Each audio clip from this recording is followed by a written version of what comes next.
What are you doing? We're on. Nothing, because they Could I have your attention, please, everybody? Welcome to the, attention, please, Jenna, among others. Welcome, wow, why is this loud? Somebody must have turned up the volume on the speakers. Oh, I won't sing, but it's loud. Wow, wow. That authoritative voice. Yeah, if it get too loud, Turn it, do you know? Great and powerful Oz. If you can. Anyway, while we're playing with the audio, welcome to the Camden Select Board meeting for May 21st, 2019. We'll get right into the agenda. I think it's relatively aggressive, so we're going to try to be a little crisp if we can. But we're going to start, as always, with any public input on non-agenda items. Is anybody here from the public who would like to speak to a non-agenda item? Seeing no hands, we'll move on to item 2, which is Select Board reports. Anybody want to start on a report? I will just briefly, for the public, say that we've had a couple of really great workshops with the library board, in addition to attending a library board meeting. I'm the liaison there and had not been to one in a while, and really are having some, I would say, really good discussions between the library and the community about how we can best work together. The library is run by their own board of trustees, but at the same time has a very close relationship and is part of the town. So I think that's been a really constructive thing for all of us, and I'm happy that we're doing it. Great. There are a couple great committees that I'm the liaison to, and they both agreed to come and do presentations to the board so everyone can learn more about what they're doing. One of them is the Camden Conservation Commission, and Roger Mester is here tonight and will speak tonight about the great work they've done and are doing. And then the Energy Committee will be here, I believe, in a couple of weeks. And Bob came by the meeting yesterday. Was it yesterday? Just yesterday? Just yesterday. It's a blur. And we had a great long meeting. So there's some really good work done by the town committees. And the last thing I want to report on, I spent most of last week in Philadelphia, and they have really good cheesesteaks there, in case you were wondering. Thank you, Mark. You're welcome. Best kept Well said. secret. Thought that was important. Allison, Jerry? I would encourage everyone who might be interested in demolition of historic, or the stopping of demolition of historic properties, to check out the presentation that Pat Scaling of the Historic Resources Committee gave to the Planning Board. We're starting conversations, trying to figure out how we might be able to address more responsible demolition and demolition delay, and how that might make sense for our community. And she did a great job on that presentation. And also this weekend is the Alewife Festival at Damerscott Mills, not here yet, but that's on May 25th, and it's a really cool thing. I went for the first time last year, and it really, even though I sort of thought I knew what Alewife runs were all about, just seeing it was really amazing. And then also to come back to Camden and see, a few fish, a few alewives here trying to come up. It's kind of exciting to think about that sort of thing happening in Camden. You see the number of people that go there sort of to the middle of nowhere just to see this happening. Imagine what it would be like in Camden, where you could see fish and you could have lunch and do all these other things. I think it'd probably be one of the only places in Maine where you can be right in the center of a bustling downtown, go to an opera house show, go to the library, all these places, and see such a natural phenomenon. So I would encourage everybody to do that. You could go to the festival and still make it back in time for the Rotary Duck Derby, too. So that is it for me. Taylor? I'm all set, Bob. Take it Cool, away. very, very, very, very good. Then we'll move, I don't have anything specific because I attended some of the meetings that you all did at the library trustees, and I agree with Jenna and with Mark also. The next item on the agenda is to discuss the approval of the select board minutes for May 7th, 2019. I have no major corrections. I do. This is not a major, what happens is on item 4, which discusses the consent agenda, we took the approval of the trustees, the two trustees, Ken Gardner and John Fitzgerald, off the consent agenda and added it to the agenda. So there should be a new item 5, which would be the Select Board's approval, discussion and approval of Ken Gardner and John Fitzgerald as library trustees, and the vote was unanimous 5-0. So just slip a paragraph in if you would. I remembered that when I read it and said we moved it, and I forgot to look for the, good job. Notwithstanding that, I don't have any other comments. I make a motion that we approve the Select Board minutes with the one change for May 7, 2019. Second. All's in favor? Unanimous 5-0. Thank you very much. Moving on, we do have a consent agenda tonight, but before I talk to the consent agenda, excuse me, there are currently listed 4. We're going to take one, the last one, the approval of the Washington Mechanic Street parking lot off the consent agenda and make it an agenda item just to make Kendall's life more difficult again. But then mainly because of some drawing snafu that went into the packet and we just didn't want to brush by it. But there are 3 items then, therefore, on the consent agenda.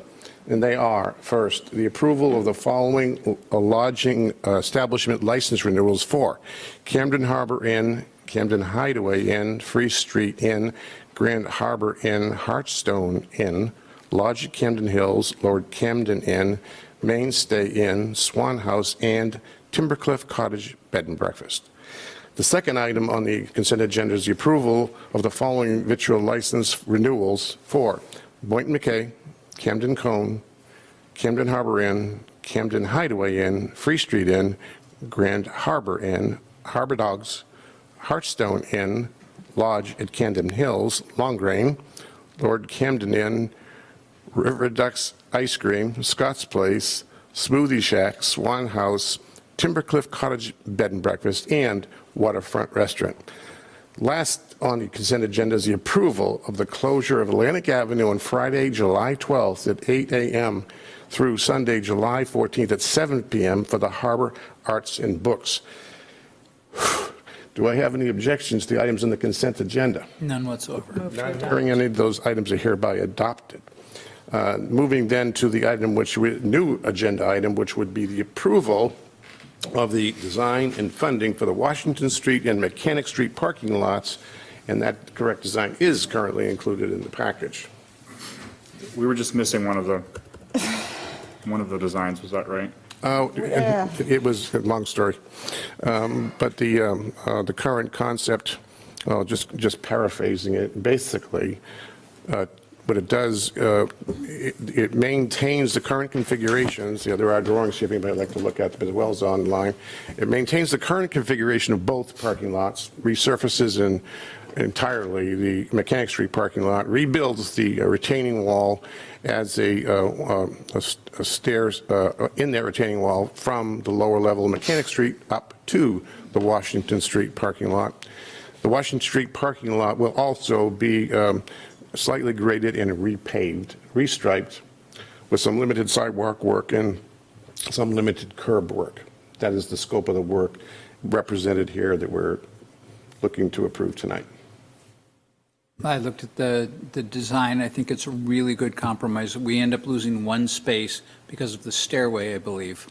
Correct. Yes, and other than that, You were and it absolutely becomes, correct, Mark. Good and point. the Mechanic a Street good lot point. becomes an in one way, out one way, which makes it the traffic. No, No. Yeah, That's what it has in here. no, it's not, that was incorrect. That's, The narrative is a little confusing. That's why That's why I it's took it off the almost consent like agenda. there was so much confusion that we almost shouldn't, I don't know, I haven't heard any. When you actually looked carefully at the drawing, it was the wrong one in there. Depending, I guess wrong one depending on your perspective. Correct. But, Correct, that's correct. Yeah. There have been a number of Not different. weighing the option of the one-way in versus No. not one-way in. why not? I thought that was a really good compromise and made the slanted the spots a little bit, which made them a little bit easier, which is in the drawing here, and also made it just a little cleaner. You could reduce the size of the exit so you don't have people trying to pull out and pull in I'd at say the same from time. the perspective of Public Works as well as, and I'm happy to represent that perspective, that's been done in the past. It was a one-way in, one-way out, and it's impossible to enforce. No one adhered to it. It caused lots of confusion with, people coming in different ways. So I think, You need to move your microphone a little closer. Sorry. Good idea.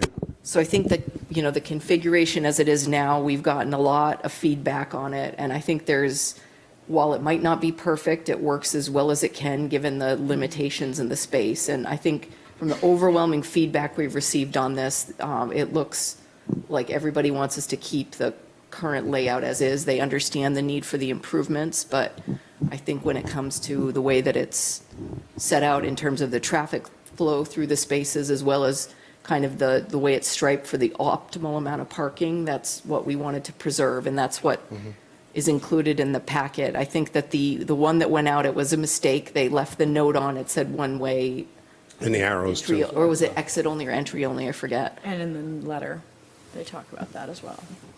Yeah. That was also confusing.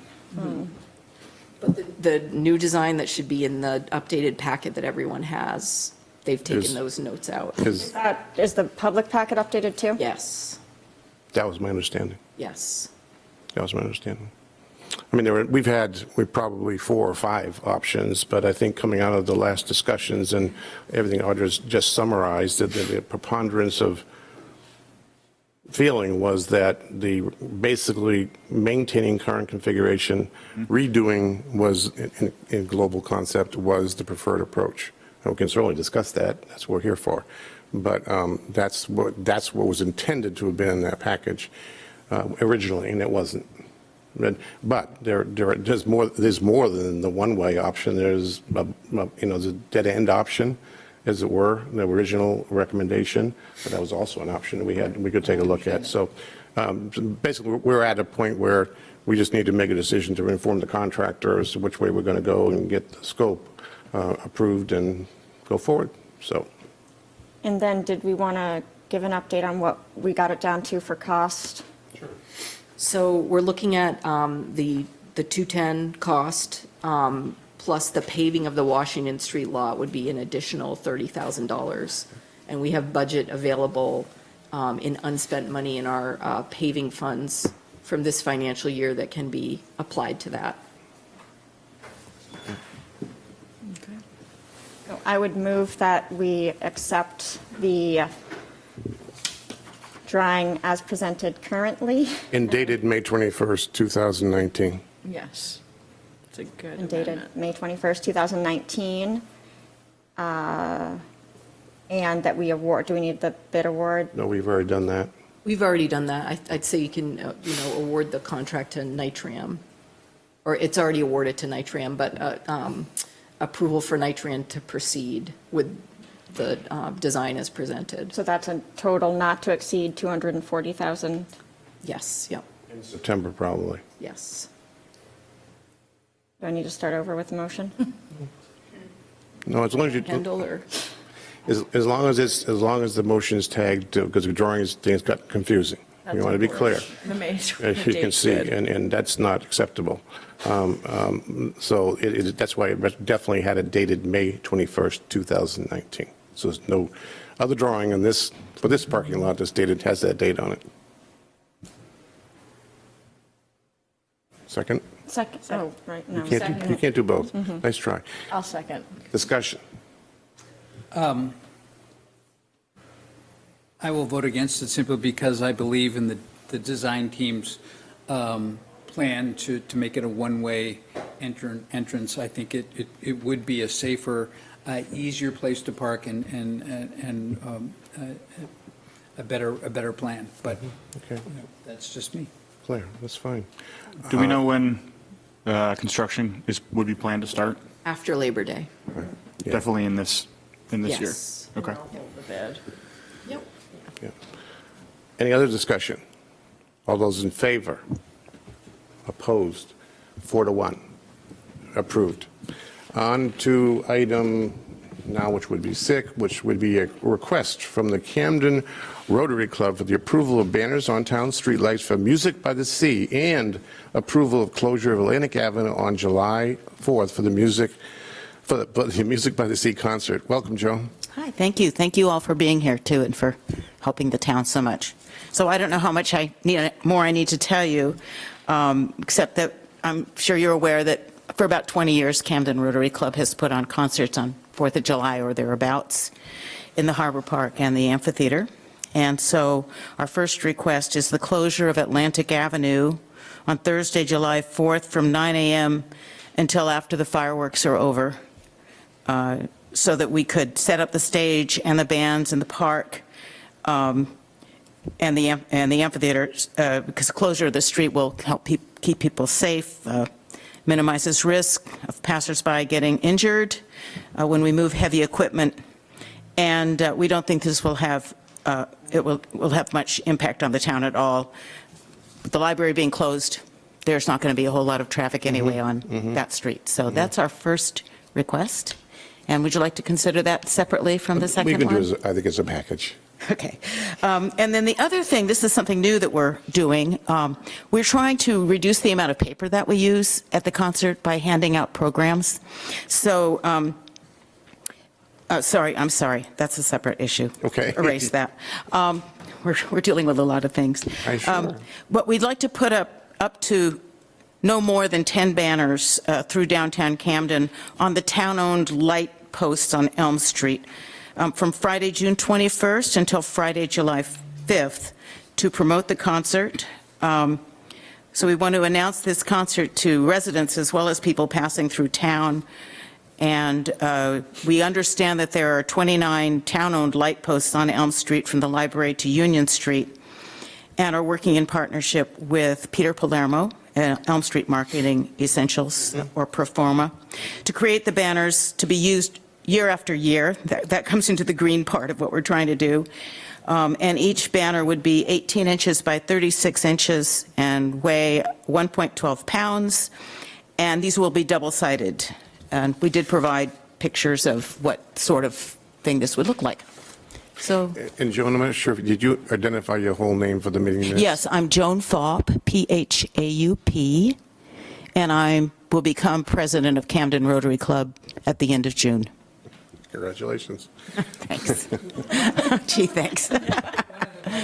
About the banners, it shows a picture here of them being two banners on both sides of a pole, and that's just I think that's just an example. Yeah, that doesn't represent what we're going to have. We're just going to have one banner Just the per one. pole, correct? Like you see for SIF or, some of the other activities that happen in town, just a single banner.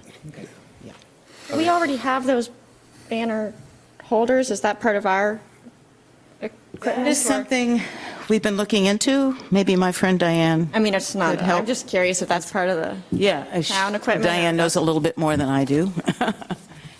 So I'm Diane Lepps, and I am the communications chair of the Camden Rotary Club. And there is some of the town-owned lanterns do have that, the brackets that are needed, Brackets, but it that's is our intention to actually purchase that hardware, so this way we can have it, year to year. Good Because idea. like I said, some places, some of the lanterns have them, some of them do not. would you ever consider like lending those out if there were another need for, or are you going to be putting them over on things all over the place all the time, or? Being good civic citizens, we would certainly entertain that.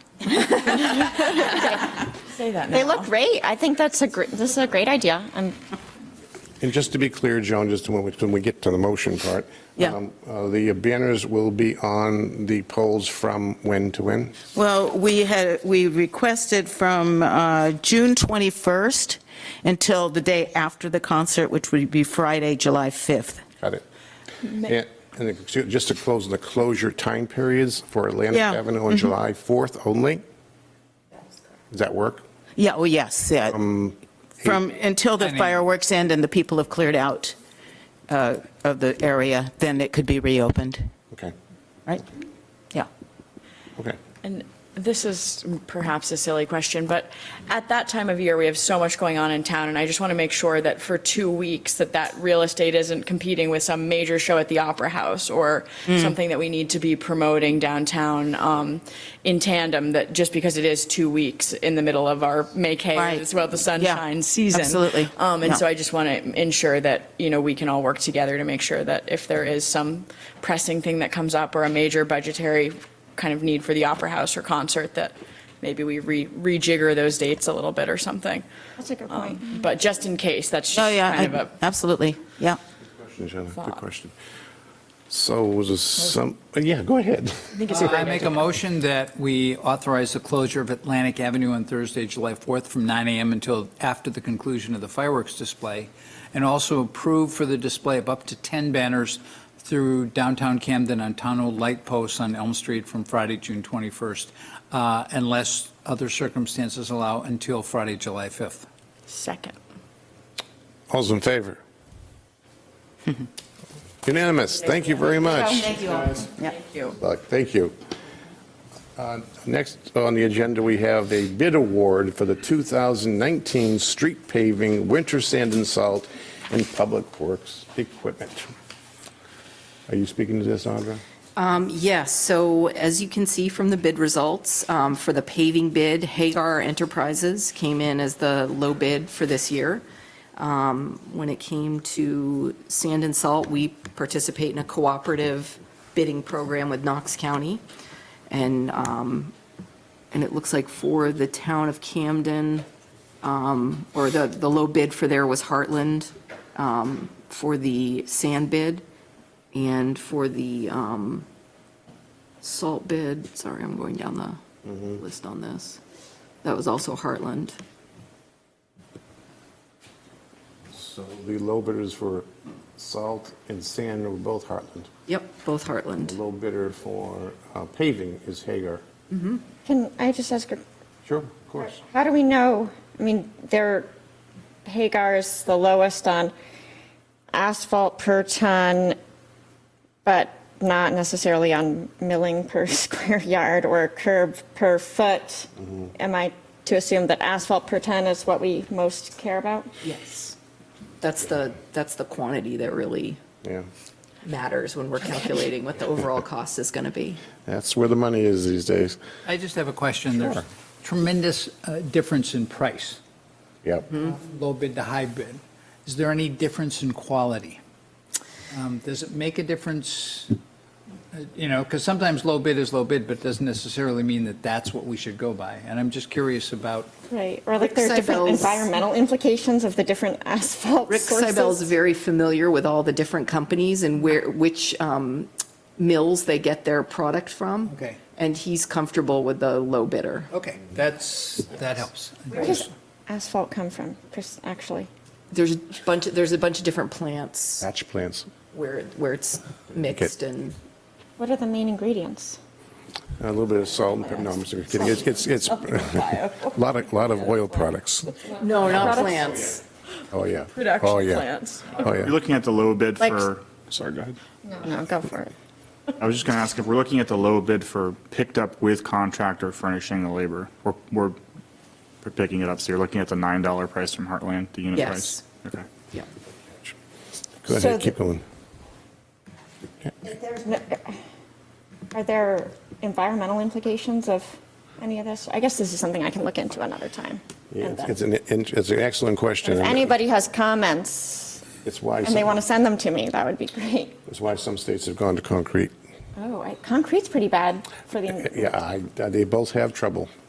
They both have trouble. Depends on the weather a little bit. Weather wouldn't work well here, but This is the sort of thing that Rick Seibel would be happy to talk to you about Absolutely. for a long Absolutely. time. He knows a lot about this. he does. He really does. Great detail. Rick's not that busy. okay. 95% of it is stone and gravel. It's That's true. the other 5%. It's all oil, petroleum products. Petroleum, yeah. Yeah. Huh, like, okay, I'll just look. Yeah, good question, though. But, That's why it fluctuates with the price of oil. That has a big oh, impact it's on the huge, price of asphalt. absolutely huge. Bill Nye, the Absolutely. science guy. It goes with oil. Anyway, do we have a motion? Okay, I'll make a motion that we approve Hagar Enterprises as our paving bid contractor. Where are they from? Oh, I forget where they're.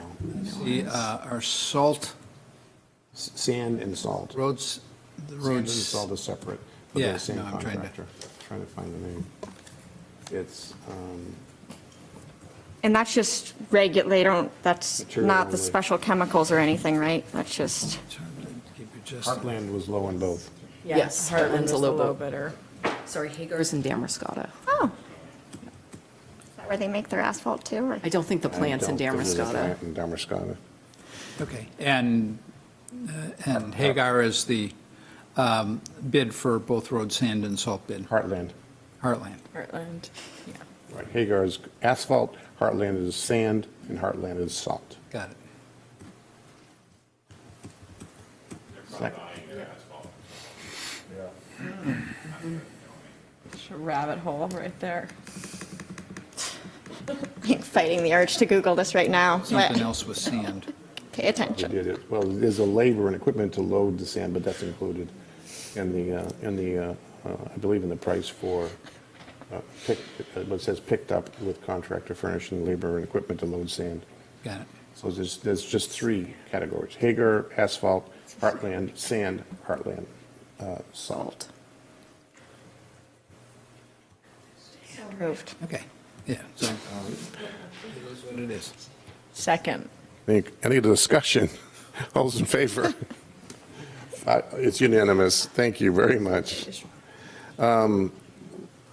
Next item is a update from our Planning and Development Director, Mr. Jeremy Martin.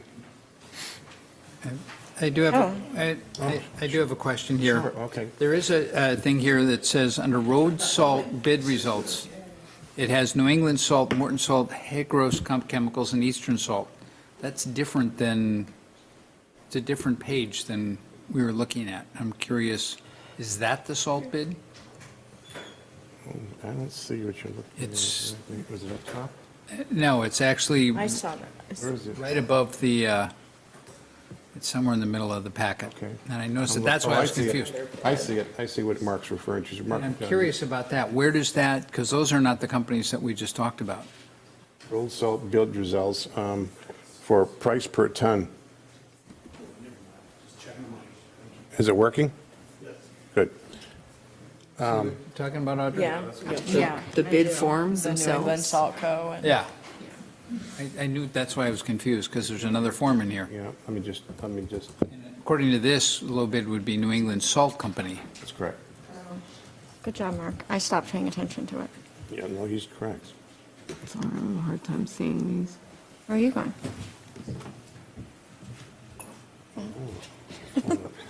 Good question. Oh, sorry, you're right, Mark. I was looking at Heartland for both the sand. Okay, So you're right, it would be New England Salt Company for salt. okay. Then let's amend that for salt. It's New England Salt Company LLC. Heartland for sand, Hagar for asphalt. Correct. What's that? Hagar for asphalt, Yeah. Heartland for sand. Do we need to vacate the previous motion and just We make a have new to one? vacate- Yeah. Should vacate the previous motion. Okay, then new motion, we accept for bids. Move to vacate the previous motion. Let's vacate the previous motion. Second that and do the whole Motion second. is, All those in favor, 5-0. That motion is Yeah. vacated.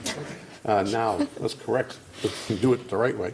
And go ahead, Mark. Hagar for asphalt, Heartland for sand. Heartland for sand, and New England Salt Company for salt.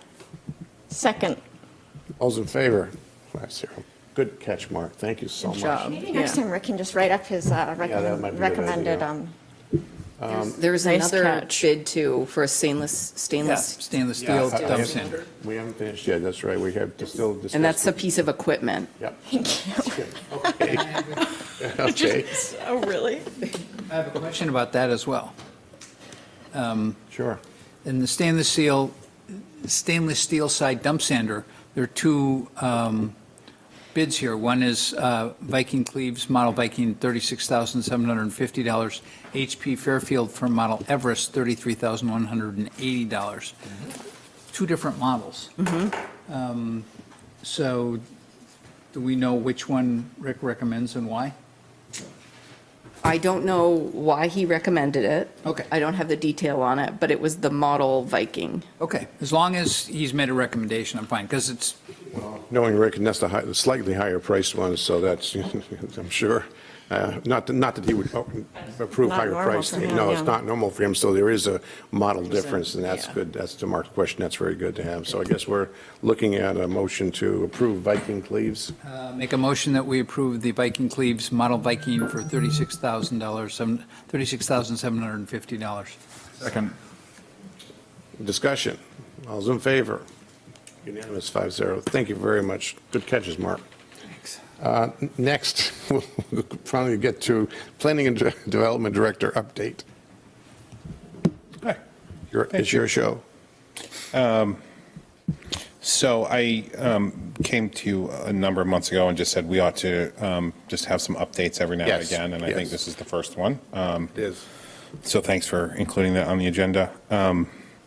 Also, about a month or so ago, when we were talking tannery and the RFP being delayed, a gentleman in the audience came up and wanted to be able to see all the documents. So I will say all the pertinent and relevant documents pertaining to the tannery and the assessments are all up on the town's website at the present time. We have the 2001, 2002, 2006, and 2015 and 2016 assessments. Those are phase 1s and phase 2s. Those are on the website. We have the RAP from 2002, which is on the website, the VRAP, which is the Voluntary Response Action Plan cap for the area where the slurry wall is. That's up there. We have the Brownfield Award on the website as well. And I did include the guiding principles from the Tannery Redevelopment Work Group, as well as the recommendations from the Tannery Work Group that came 7 years later or so. And then I did include the memo on why we're postponing that a little bit. And that's where we are with that. That's under the Camden Development Office It is, tab. and I'm gonna work with on the them. website, which I I know. keep for, it's very, It's not exactly intuitive, but It's not. I'll work with Janice to see if we can relocate that somewhere on the website. So I will do that. I just haven't had a chance to do that. But I will do that.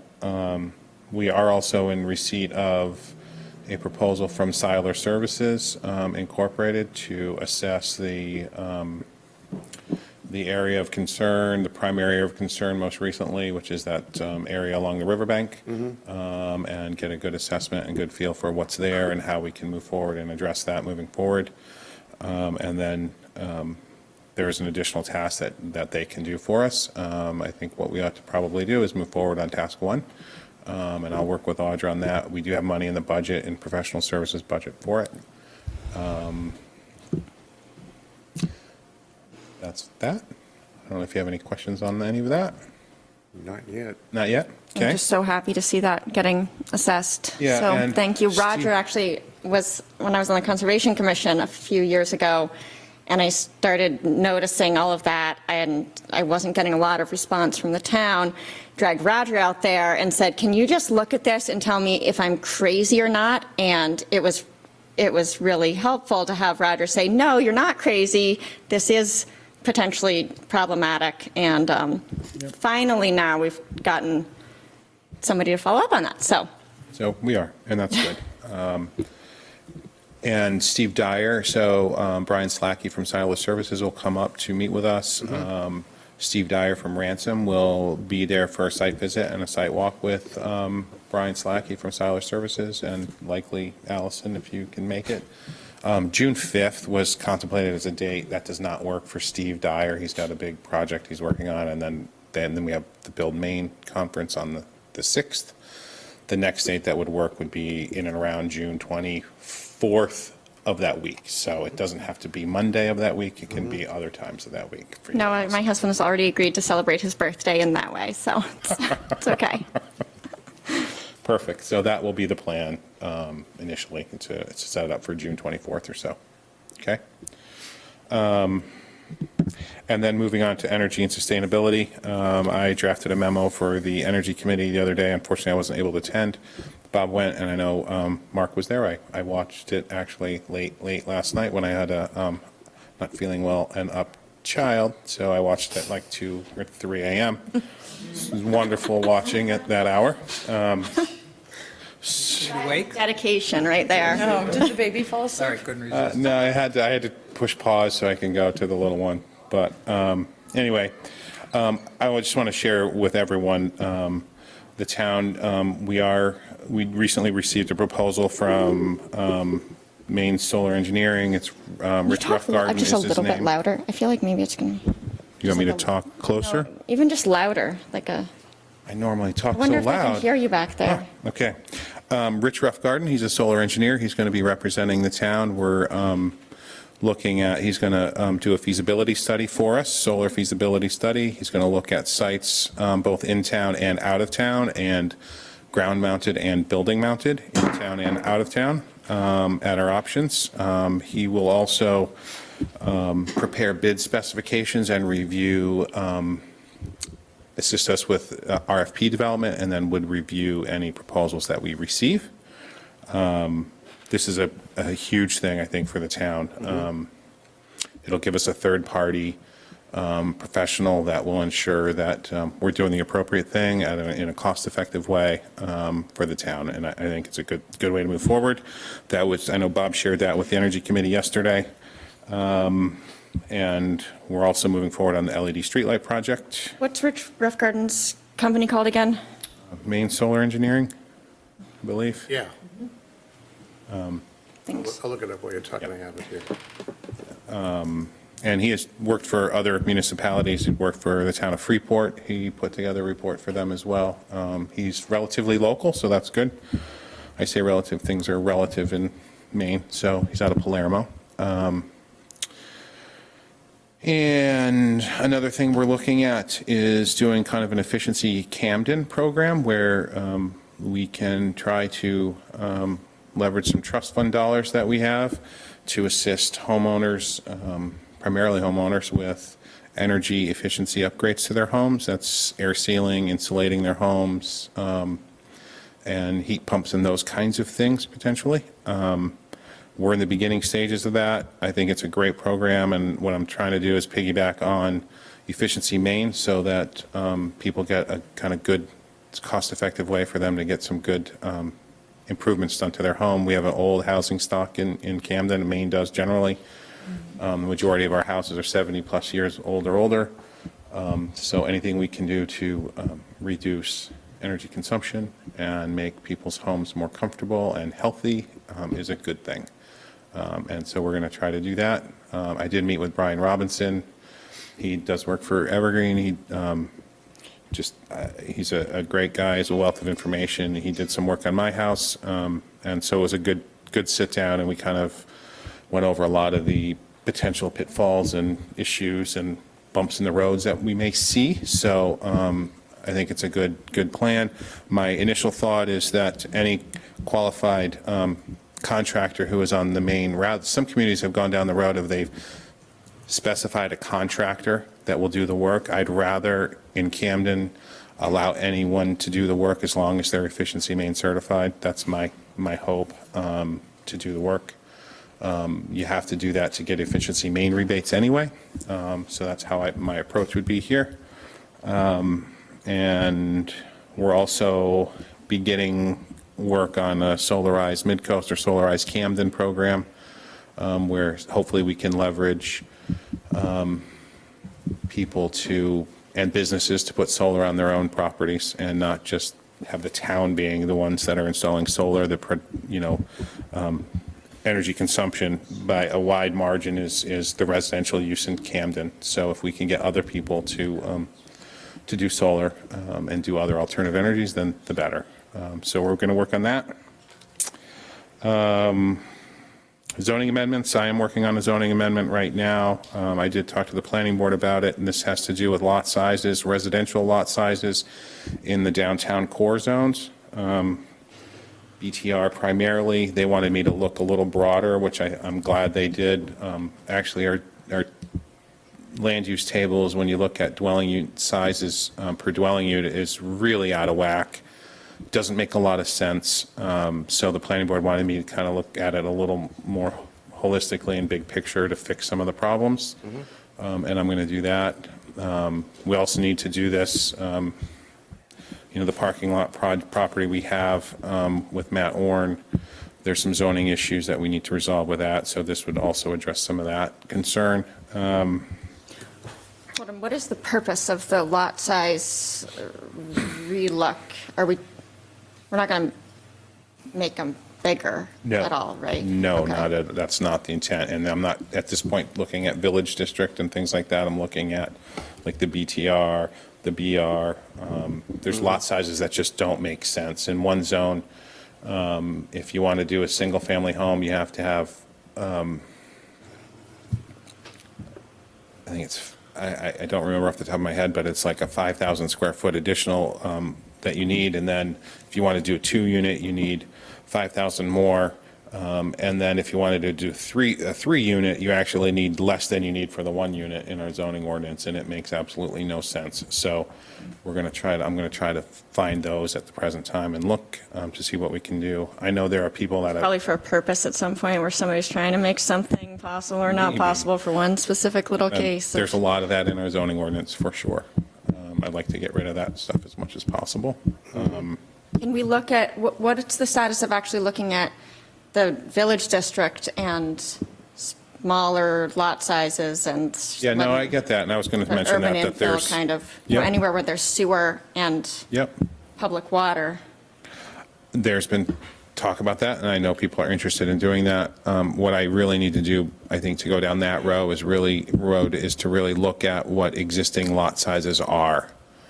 I know we have a 10,000 square foot minimum lot size, but a lot of these there are a lot of grandfathered lots out there, and there are some that are much greater than the 10,000. So what I'd like to do is I really need to take a look at all of the village district lots and see what works, what doesn't work, and then bring a proposal to the planning board. But I'll bring you up to date on that as I move forward. I just haven't gone down that road yet, but I hear that, and I've heard that from others too. I think it's a struggle. I mean, some people like those lot sizes, in some of the neighborhoods. So it'll be interesting when that goes to public vote at some point, when you do look at reducing the lot sizes, to see how that plays out. Because I think there are some people that get it, that you want to infill and you want to, bring more units into town. At the same time, people are protective of their Space. neighborhood and their space, and they don't want to see it built out so much. So Sure. the love-hate thing going there, so, but I'll work on it. And another thing is property disposition that we'll look at, and we'll have to figure out the process for that. There's the property on Spruce Street that we acquired as a tax-acquired property. Spruce and Willow. Willow, sorry, Yeah. yes. And I know some select board members walked through, or a couple did, with, I think, Steve Wilson, the CEO, and maybe Chris Farley. I don't know if Chris went. He went after. He went after. I think they would, dealt with the basement They issue. pumped out the basement. And at some point, we'll bring that to you folks for at least, we got to figure out the best way to dispose of that property, whether it's through an RFP process or a competitive bid. We'll figure that out. And I will say that there's no intention to have that building demolished and then have a lot. That building is a building that can be saved, and we should save it. And so as part of any contract that we enter into anyone, they're not going to tear down the building. Its bones are good. There's more than that. There is. That's all that really fundamentally counts, but there's a lot more than that, I agree. And then there is a lot on Rawson Avenue. That is it's a 10,000 square foot lot. We have been sitting on it for a long time, and we don't have any infrastructure there. It may be time to see if we can sell a house lot in town on Rawson Avenue. It meets minimum lot sizes, and it makes sense to dispose of it, in my opinion. Pass it along, maybe. Pass it along. Dispose of it sounds a little, Well, get it out of our hands. Let someone do something with it. Right. Let someone build a house there. Right. Yes. And just so you know, McGuntacook Rowing, I've been meeting with them on and off, more off. That's more my issue. more off. Is that what you said? Honest, let them go. But they've got a license agreement that goes out. I think it's 5 years or 3 years. This is one of those odd ones that they have an extended time period. And they need some changes done to that license agreement. And they've been working with Mike Sabatini from Landmark.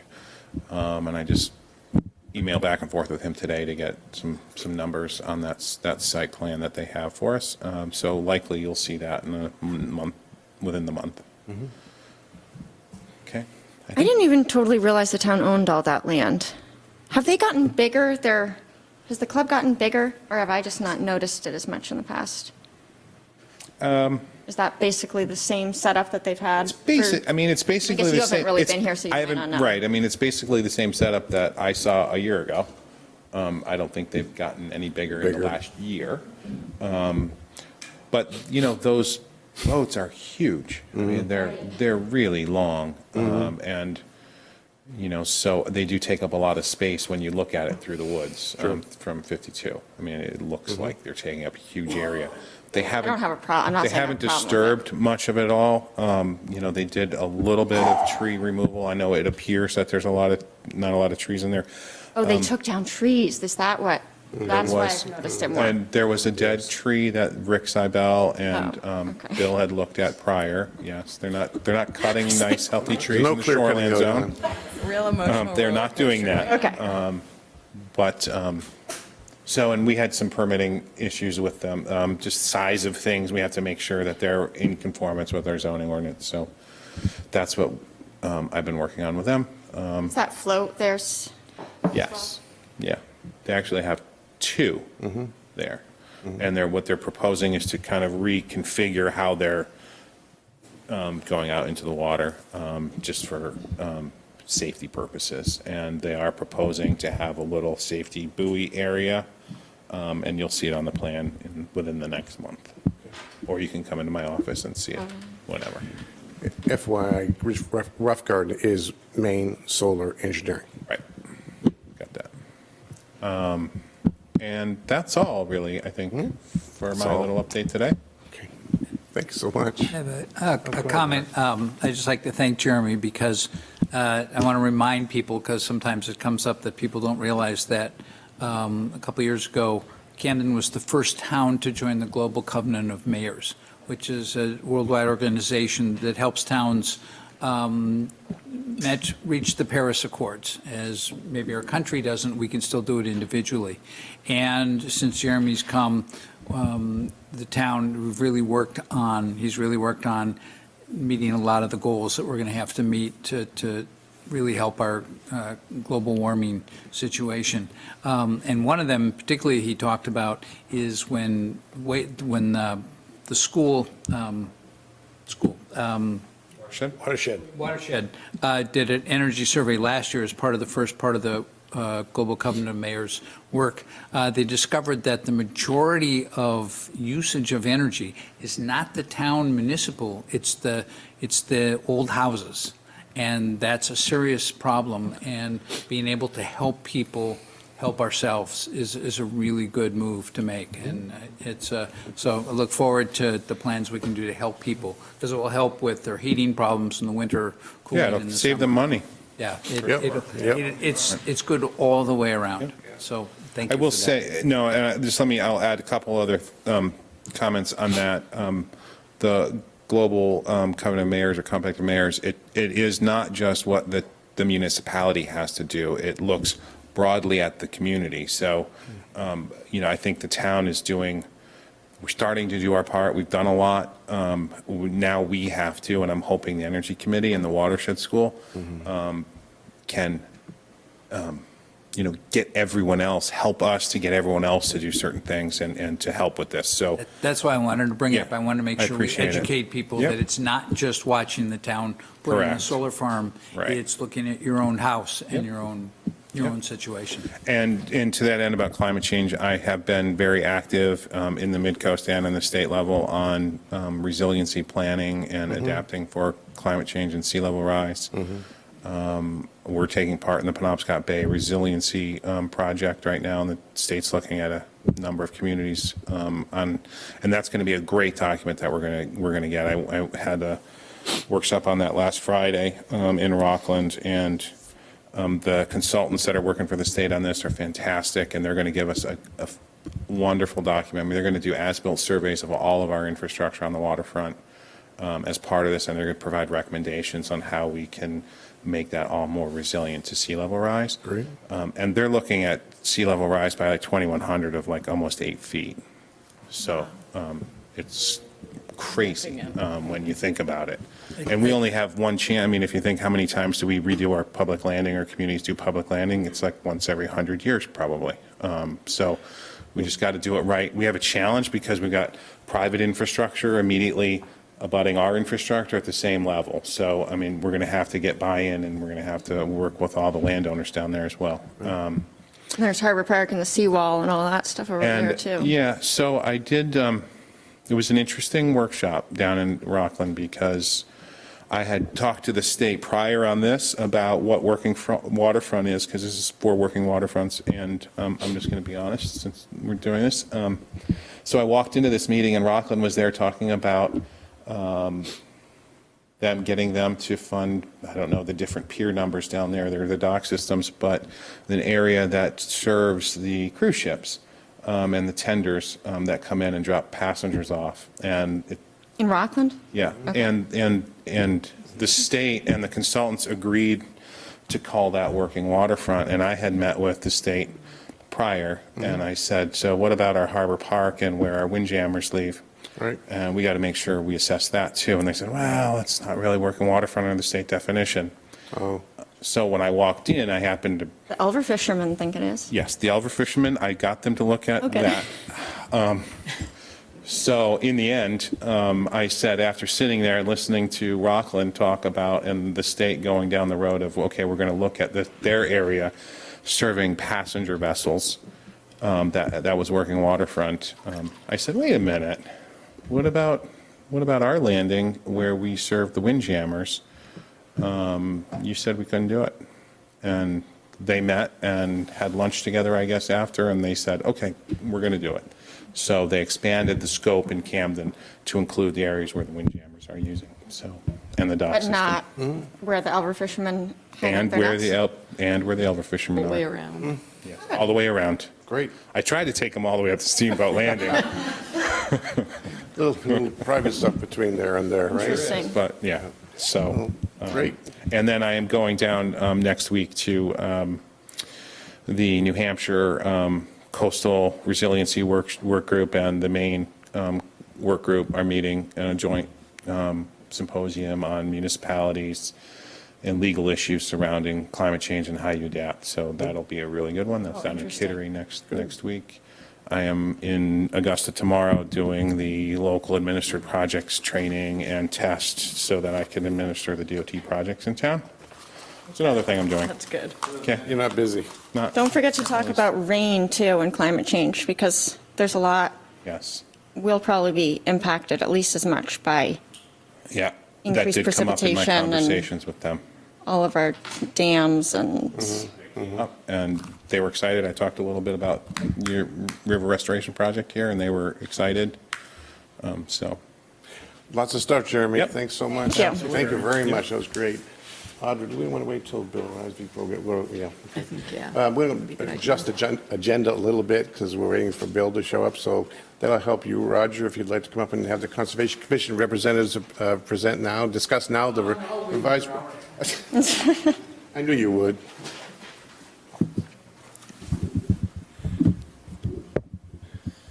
Now, if we're lucky, this will all, Take your time. you might need to, it might wake itself up once it, but you may also have to use that white remote and, oh no, there we go.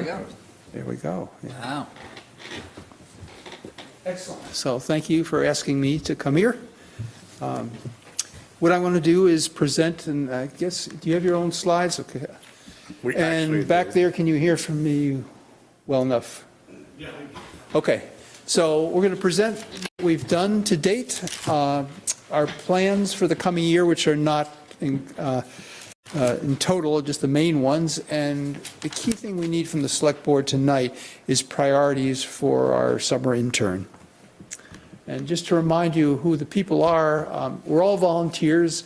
Vicky Dudera, you might have heard of, being our representative. She's been great, and most recently, she's helped us understand what's going on in Augusta and how it relates to some of the stuff we've done.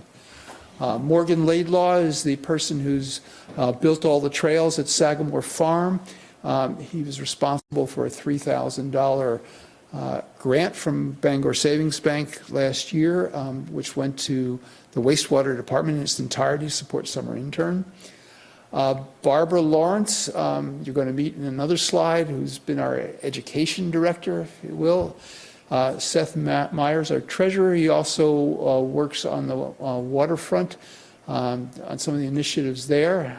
I'm the chair. Wayne Ruswick is our artist, woodworker, and he is responsible for initiating all the medallions on the storm drains, and led that initiative.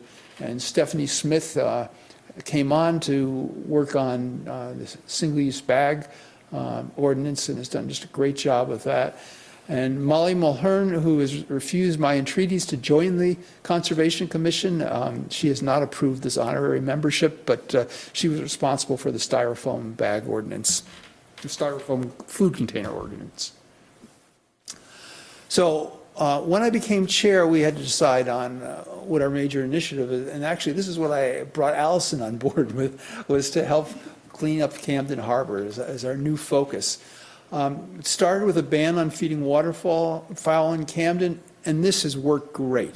There's been lots of cooperation. I have not seen anybody feeding waterfowl.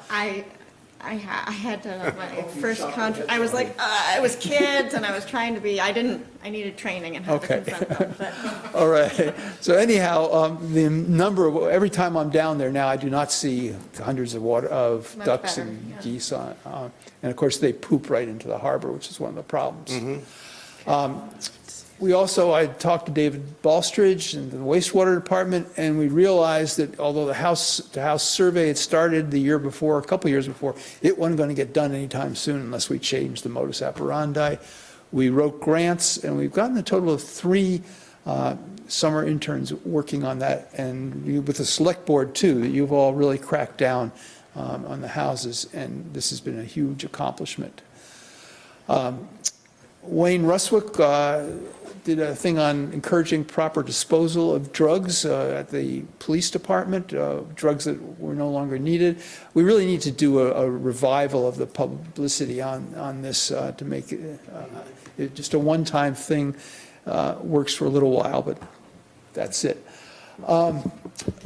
Elimination of unencapsulated polystyrene for dock floats. This has been one of my interests, and we got the ordinance passed.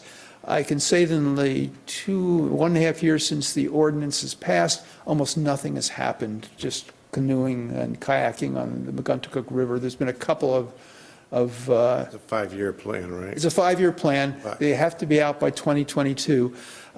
So I need to back off of this as being Roger Rittmaster, the face of this ordinance, because I'm going to start getting hate mail, and ask the select board in the town of Camden really to take the reins on this and say, let people know that by 2022, that polystyrene has to be out. I envision a lot of complaints, but this is pollution. It's going right in, yeah, so I need your support on this. Yep.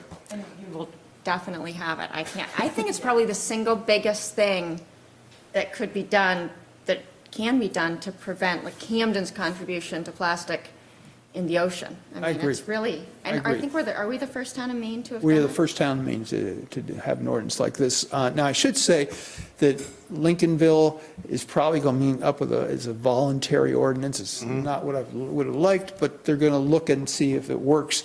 From the past year and a half, Right. voluntary is not going to get us very far. Right. But at least they're trying. I have heard, I think it is making a difference though already, because I've heard other towns that, just this week, I heard 2 people say mistakenly that they thought they were getting rid of their polystyrene dock because they thought, they weren't even in Camden, but they thought, they're going to be illegal, so I have to get rid of it. And so it is making And I sense. do know individual instances where. Yeah, same here. So, we've placed medallions on the storm drains. I must say, I think most people ignore them. But what I would like to do, if we can, is have an adopt a storm drain program where people get a little certificate and they adopt the storm drain in front of their house and keep an eye on it. If they see people dumping stuff in there, they just remind them. It's all to increase the public awareness of our citizens around the environment and keeping a clean and green environment.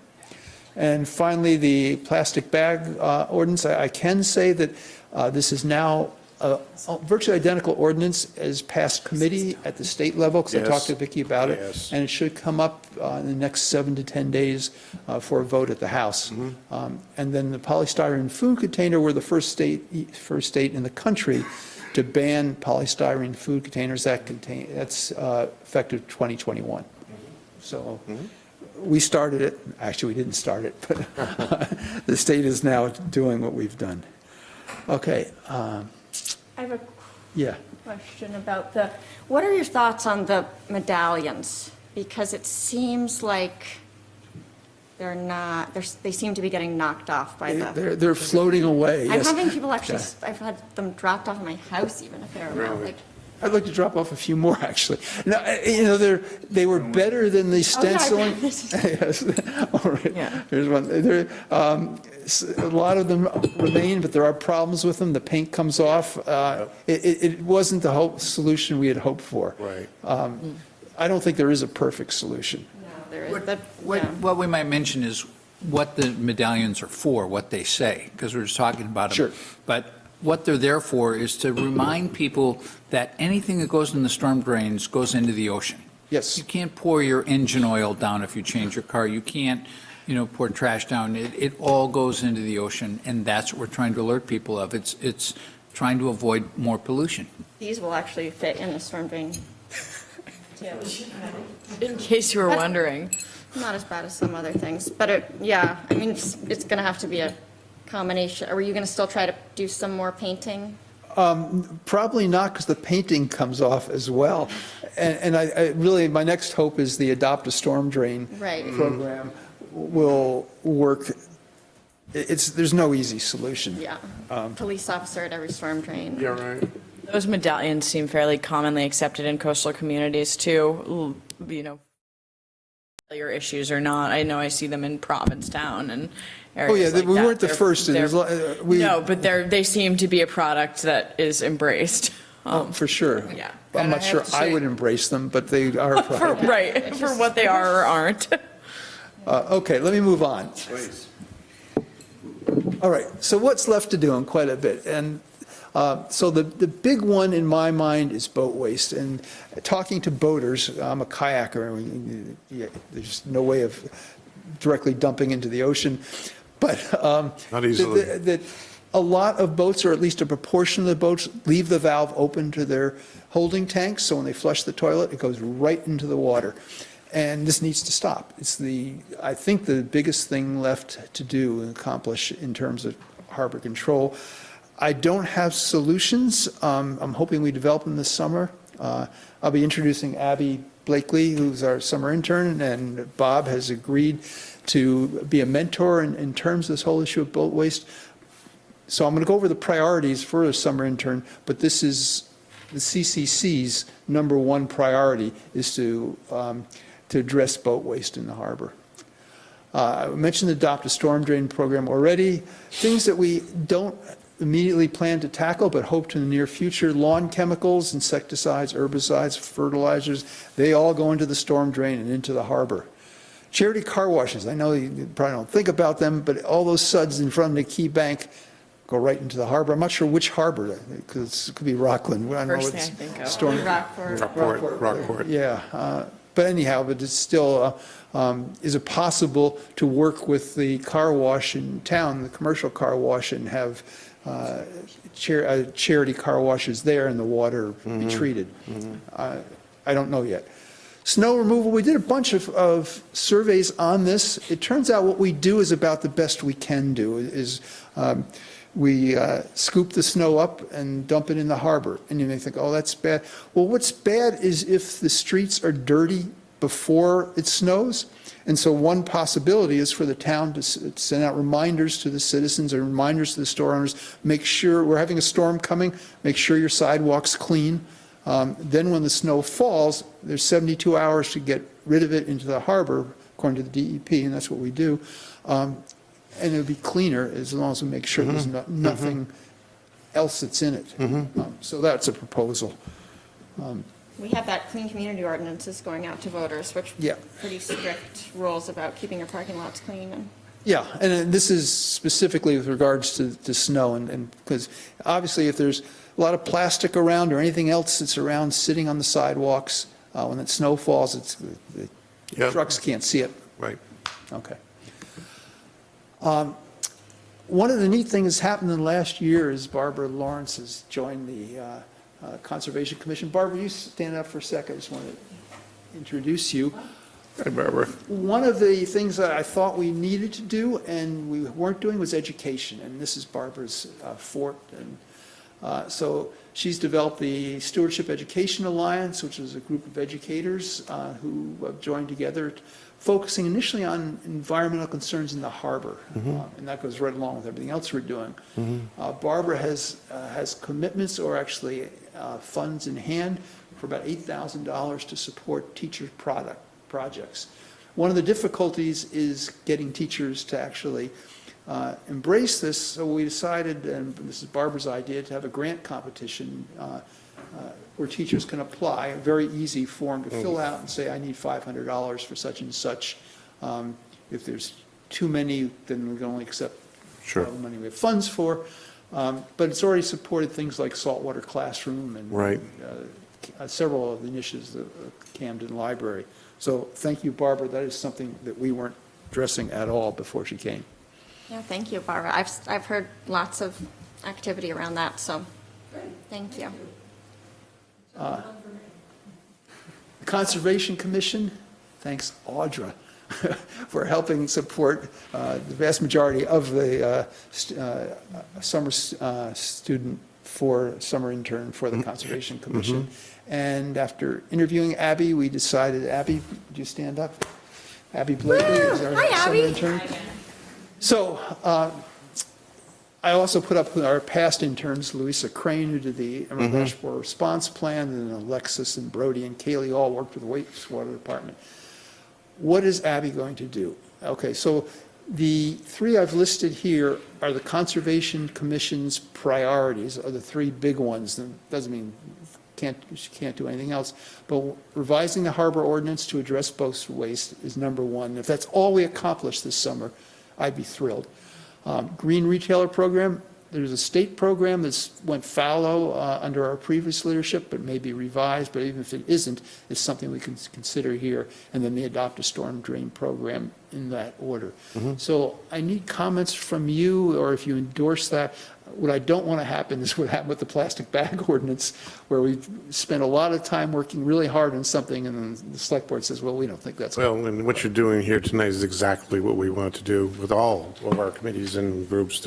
We're on the same page. We know we're heading down the same road, because otherwise you do get sometimes, Yeah. well, I thought something else was going on. That was perfectly done, Roger. So does anybody have any objection to this? Because we'll be coming back at the end of the summer saying, here's what we think needs to be done. Well, I can certainly say as a boater, I certainly support what you're talking about in boating, because I've had the unfortunate instance of being everywhere in the country, actually, but including here in Maine, where people have it, sometimes inadvertent, but, you talk about consciousness of dumping things in the sewer. Well, sometimes, I think I'm 2 miles out in the ocean, but I'm not quite sure, and there's dumping that goes on. I've seen it, and it can be pretty significant. So I don't think anybody can twist Bob's arm, but I tried, and he's agreed to be Abby's mentor in terms of this I think it'll be project. fine. I was just going to say, one of the things we've talked about over the years is using the green dye program to check boats when they're in the harbor. Is that going to be a part of this plan? I don't want to Yeah. make any prejudgments of what Abby comes up with. It's a very complicated issue. Yeah. It is. So that's one possibility. Sure, sure. Allison?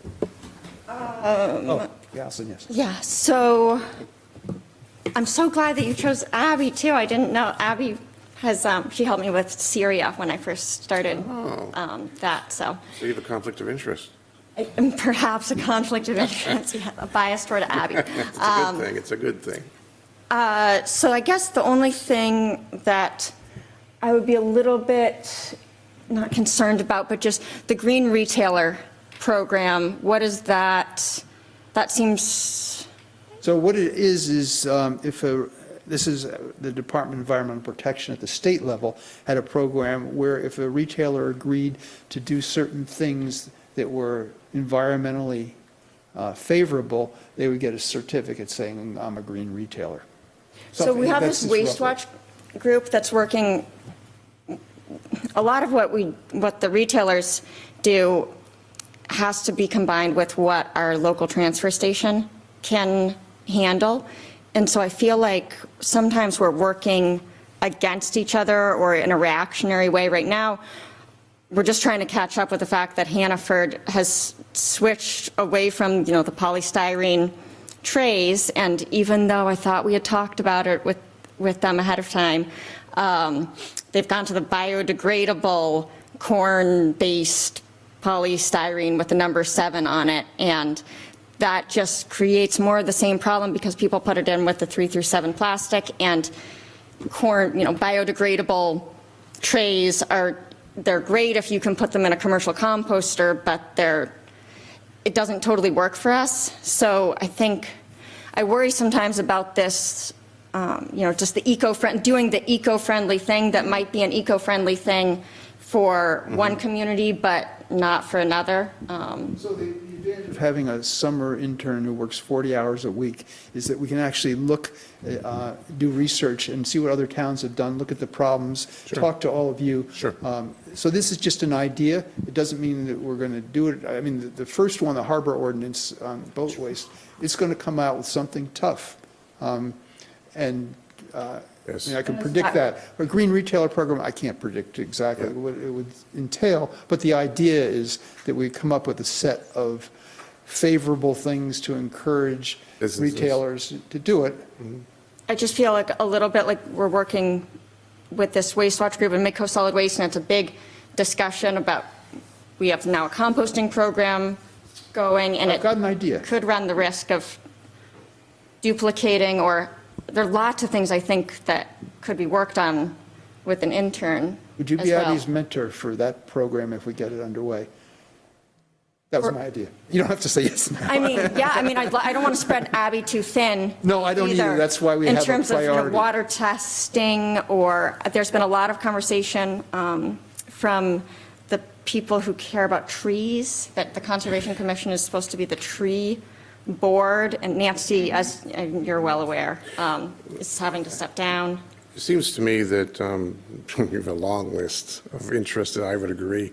As you start with this list, and as Abby in particular starts down the trail of a couple of these, we should revisit these, what the focus is, what we resolve to be the focus of Abby's 40 hours a week, because it could change over time. And Sure. like to Alice's It could point, be. I think there are a lot of long lists of stuff, and you may wind up having to recommend a slightly different focus or part-time focus. And That's I'd fine. also say that I think the green retailer program, I think it's a commendable Yeah. thing to try to do, but I think that maybe something that's more in line with the harbor ordinance and Yep. adopt a storm drain program is we have a big need within the town to start looking at our drainage infrastructure, and I think that's all connected to those, and that's something that Abby could really help us out Okay, well, that's with. important input for us.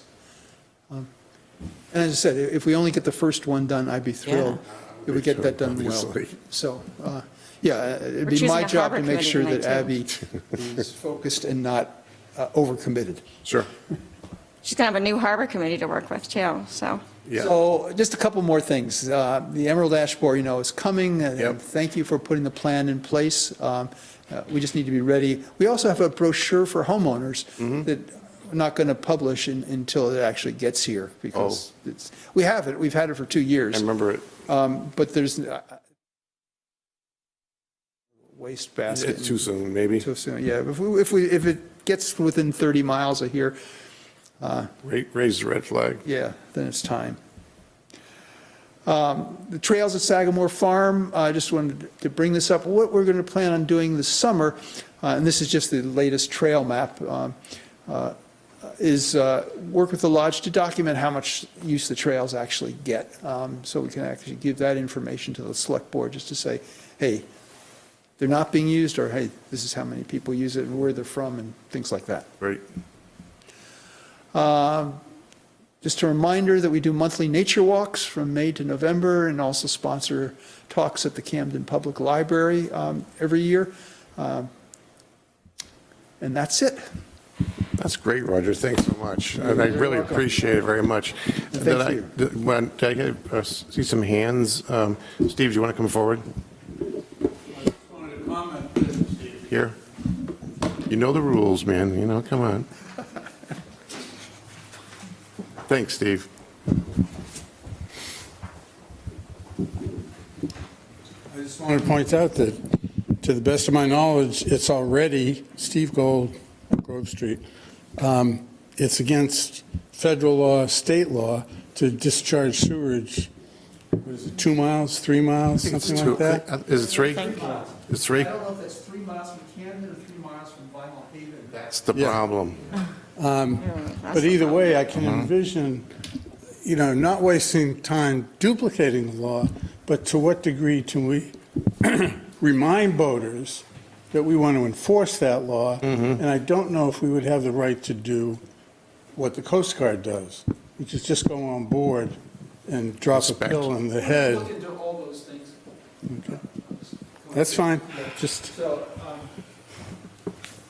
Again, at this point, all I can say is we're going to look at what's been done elsewhere in the country, what makes sense here, and the people who know me know that, when we design an ordinance, we want to make sure it's enforceable, and there are penalties that get people's attention. Right. Thank you, Steve. Thank you very much. I do think Whoops, the careful. point should be taken, that there is a harbor committee that is tasked and going to be tasked with looking at the harbor ordinance and finding ways to improve it. So if Abby could work, with them Absolutely. to address it cohesively, I mean, maybe there are other things there too. Absolutely. Sounds good. Thank you, Roger. Thank you very much. And don't hesitate to come back and update. That's really encouraged.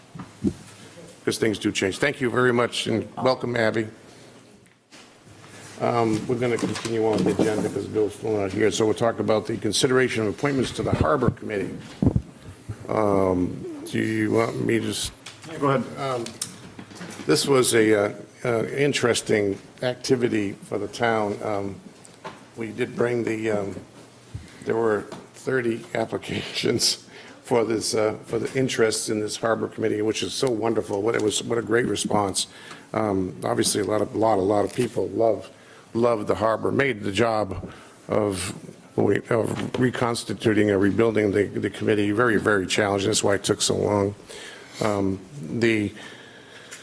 The interest, I'm hoping, obviously we can't name, the ordinance requires the select board to choose 5 members and may choose 2 alternates as part of the ordinance.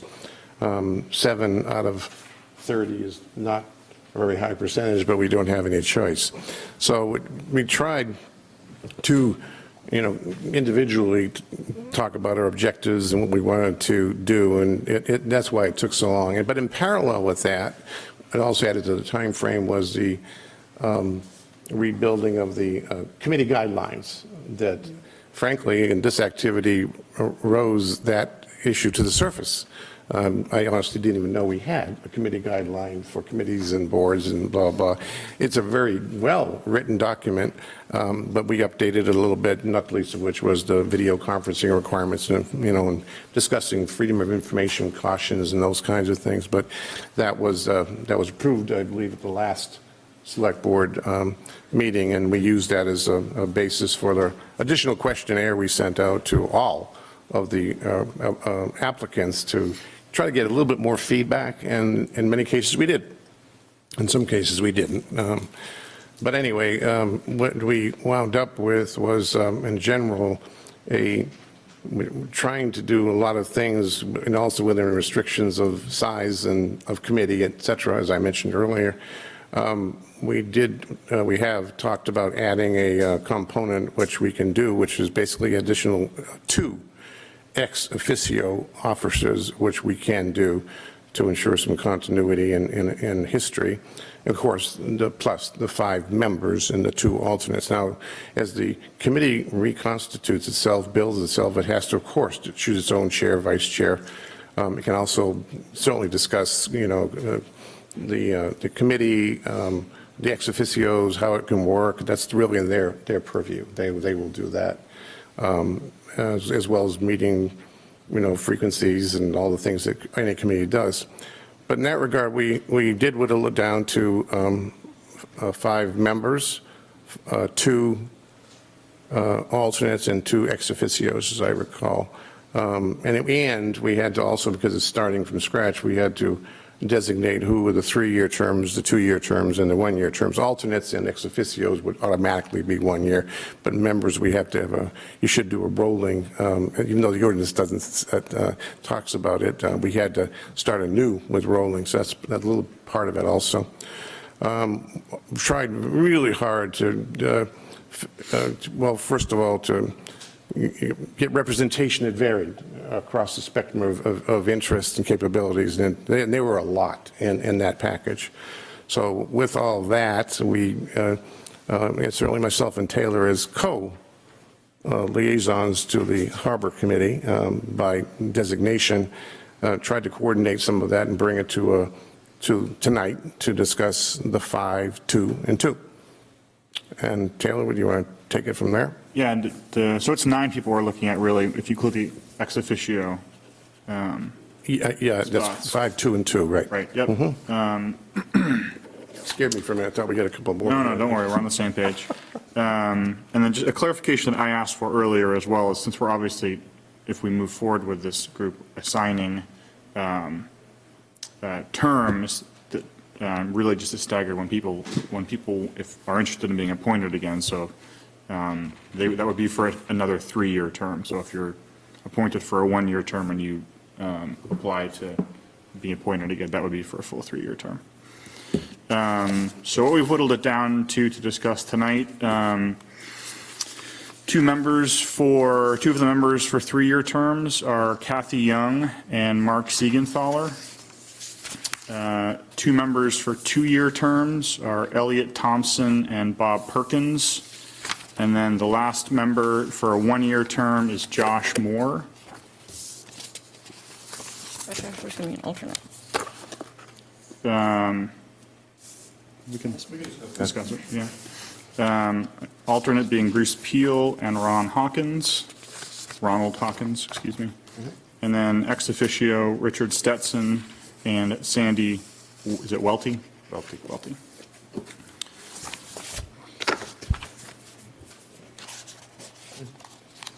Comments? This was like ridiculously hard. I mean, Yeah. we look, it's putting almost it like well. there's nothing to even say, because you get all these names of people, and A lot of qualified people. yeah, and just lots of people that I know, and that even if I were to just choose all the people that I know, it would be too many people to fill those positions. And then the people who did a really outstanding job on their applications, actually, I wouldn't say they were like outstanding applications, but Some good. there's been a history, I think, of people just, you submit the form and then everybody just chooses who they know. We got so many more applications than we're used to that when I started to look down the list, I was like, well, there's absolutely no objective way to decide, because it's like college. I guess I felt like trying to accept people into Harvard. And so we said, okay, well, let's ask some follow-up questions. And that was helpful because some people just didn't respond, actually quite a fair number. But, and we've sort of all agonized over this. What was clear is that a lot of people do want the opportunity to be involved. And so it was like, if we're going to choose to restart this, it kind of has to be all of the old members. You can't say, well, that member of the previous Harbor Committee can stay, but that one can't. I didn't see any way of doing that. And we sort of just got down to this by going around and around. I still plan to, I think what we have to remember too is that the Harbor Committee is an advisory board. So the fact that somebody's on the Harbor Committee doesn't mean that's their only way to provide input. Hopefully, we can start talking about some of the harbor issues a little bit more robustly on the select board. And the people who have valuable information to share have an opportunity to do that. And yeah, Jenna, you can talk now. We've found this very stressful. I was the one dissenting vote. I did not want to disband the Harbor Committee. And I had to, and I'm going to tonight, defer to the two liaisons and their choices. Getting into this pile of applications was like, I'll avoid the words my father would have used, but I was like, oh, my goodness, how do I, vet these people that are, and one of my greatest sticking points happens to be sitting right there, Mr. Ellison, as far as a member that is really, really, still a sticking point for me. In fact, as of earlier today, I was considering abstaining from this vote. And so I do support the liaison's picks ultimately. And I've seen all of these applications. I think there are abundantly qualified people, but I do feel the real need to speak to the agony of this process and these reviews and people that I just think are abundantly qualified. I could have put almost all 30 of you, probably not almost all, but a good number. And there were, the more I got into it, it was like wading into quicksand. Right. It was like so that I am going to accept the recommendation of the liaisons, but it's not without a pretty great deal of agony, I guess is the word Allison's chosen, and so I'll stick with Pretty it. good one. Mark? Bob, that's Bob's Want to call. come up here, Ben? I would hope so. Yeah, of course. Mark? Mark, do you want to say something? Coming up, Oh, go I ahead, just Ben. want to Go say I ahead. went through all the applications as well. And I'm probably the least oriented towards boats of the people on the panel. Never had one, been on them very few times. A tremendous amount of talented people, and I'm good with the people that were chosen. It's a situation where sometimes you just have to make hard decisions. And they're not always popular, but you have to do it, and I think we did a good job. We'll have a good committee, and committees are never static. They will change over time, so there'll be They'll more probably quit. opportunity for people to come and go as things progress. Mr. Ellison. Yeah, if you'll allow me a few words. It's Ben Ellison, by the way. Ben Ellison, on the Harbor Committee for over 20 years. 20 years. This is quite ironic in a way. Thank you, Jenna. But I read the applications and the questionnaires this morning and was equally impressed by how many good people were there. And I made up my mind to come down here tonight and withdraw my application. Well, that makes my I heart have feel it here better. on paper. Ben, we'll not let you go that easy. But I was kind of hoping for one of these ex officio positions because That's I where I have a saw lot of you. history. Yes. I was also going to recommend Richard Stetson to be a regular member, but I'm glad you've kept him as ex officio. I'm a little concerned here that, Sandy and Richard are great there. There was a lot going on. I mean, there's the perception that the Harbor Committee wasn't getting much done last year.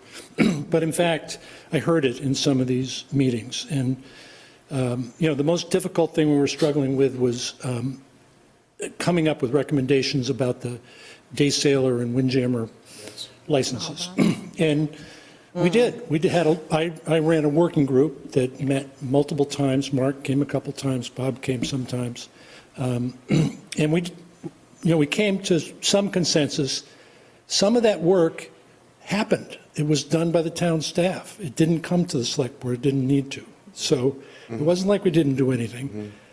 Other part of that work, we were told to hold our horses on because it involved the harbor, the library trustees who control the park. So I feel a little sore that we were accused of not producing, when in fact we'd done everything we could and we're planning to keep going. And I also think this ex officio thing, it's not in the ordinance, correct? That's correct. So why do you, it's not official. It seems to me the Harbor Committee could have more ex officio members, and maybe should. This is a huge opportunity. All those applicants are there's so much talent there and energy to work on the harbor.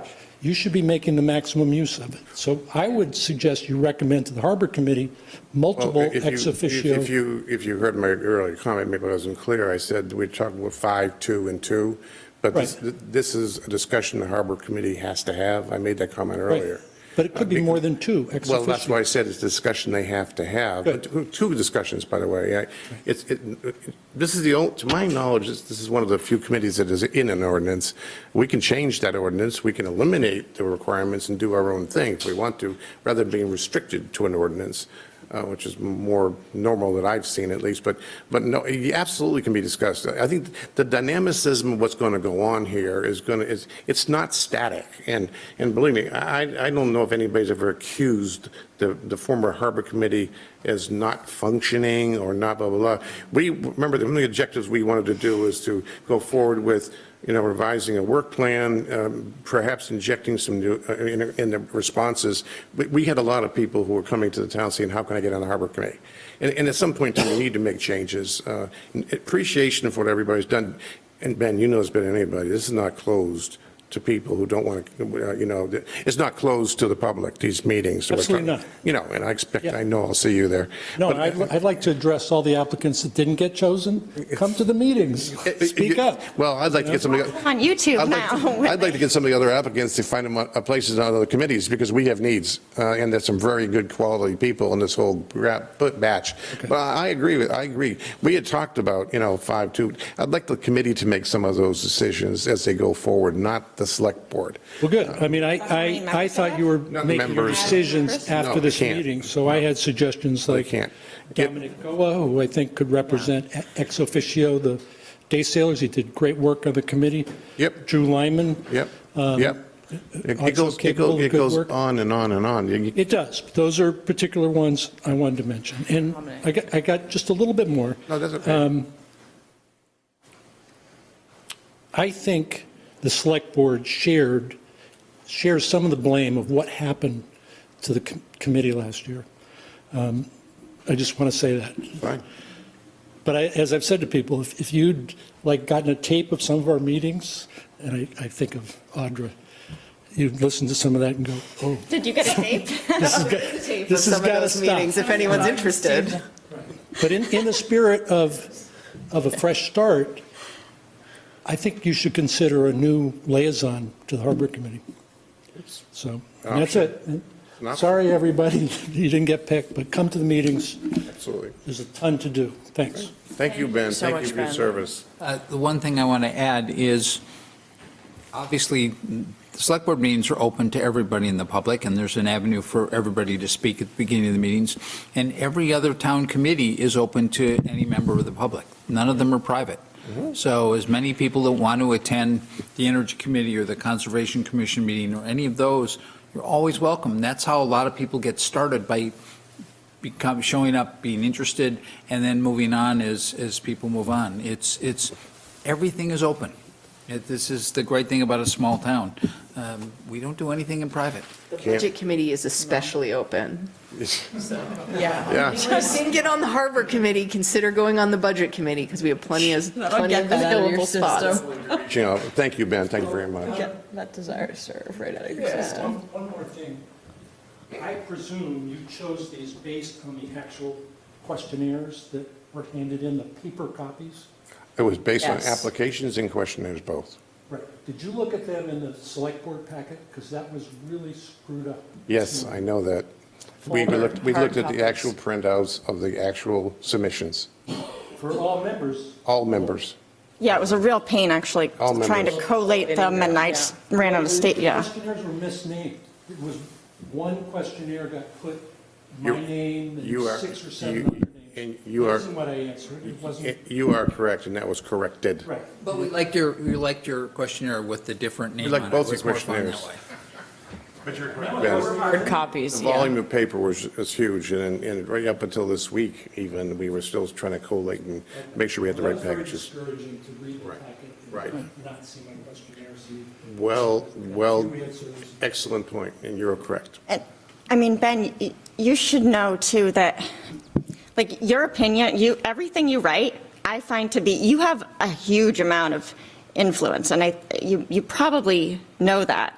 And you might even have more influence. Ultimately, most of the Harbor Committee decisions come to the Select Board, I think, is the idea. And it's almost like you don't need to be on the Harbor Committee in order to, we all really, like, you're one of the people where if you write something, I Thank you. always read it and find it interesting. I was by this. Yeah, Jenna and I feel the same care about way. what goes on down there, and I'm willing to spend some time, and I have no intention of stopping with my opinions, none. And I haven't followed the Harbor Committee. I don't know, I don't think there is a wide, sometimes you just have to accept the recommendations of what, Right. you know, I think Bill said the other day, it was like every 20 years, it's a good idea to reconstitute a Harbor Committee, and lots of towns, there isn't this like, oh, the Harbor Committee was terrible kind of No, it was not. No, feeling, at least not, I don't know enough I about the totally Harbor. respect your right to rebuild a committee. Right.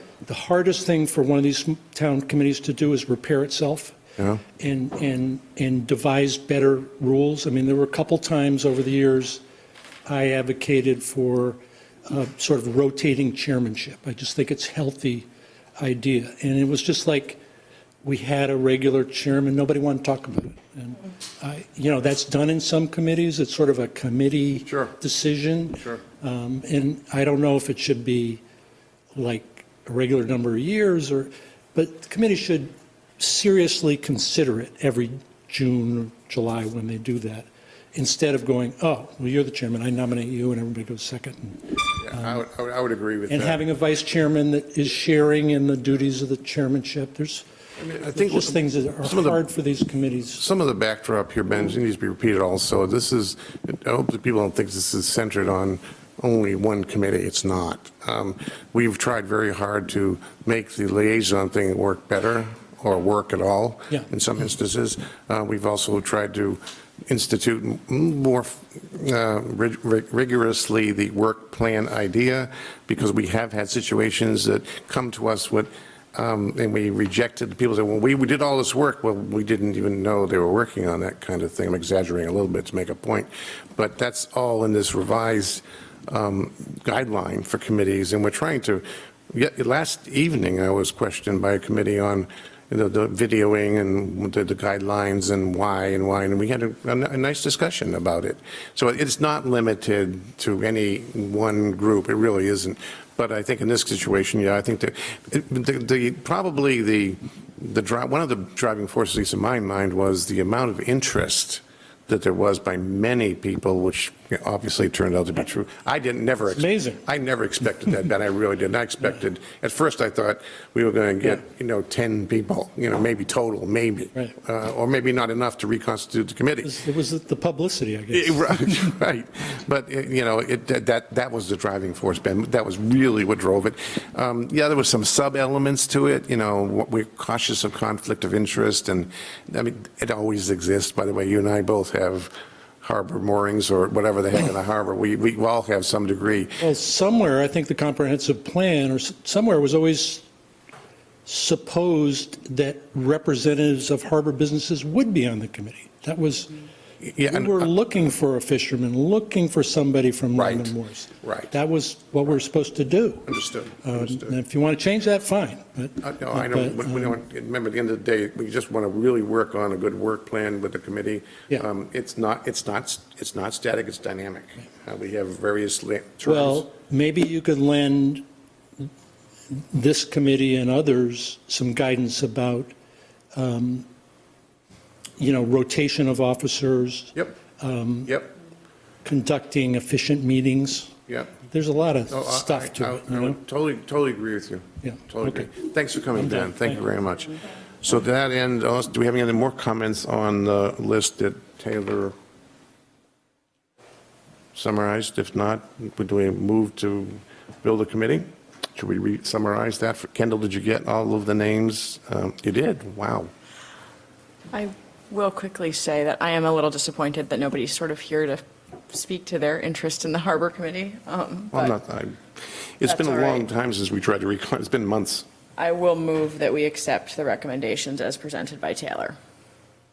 Second. Any discussion? All's in favor?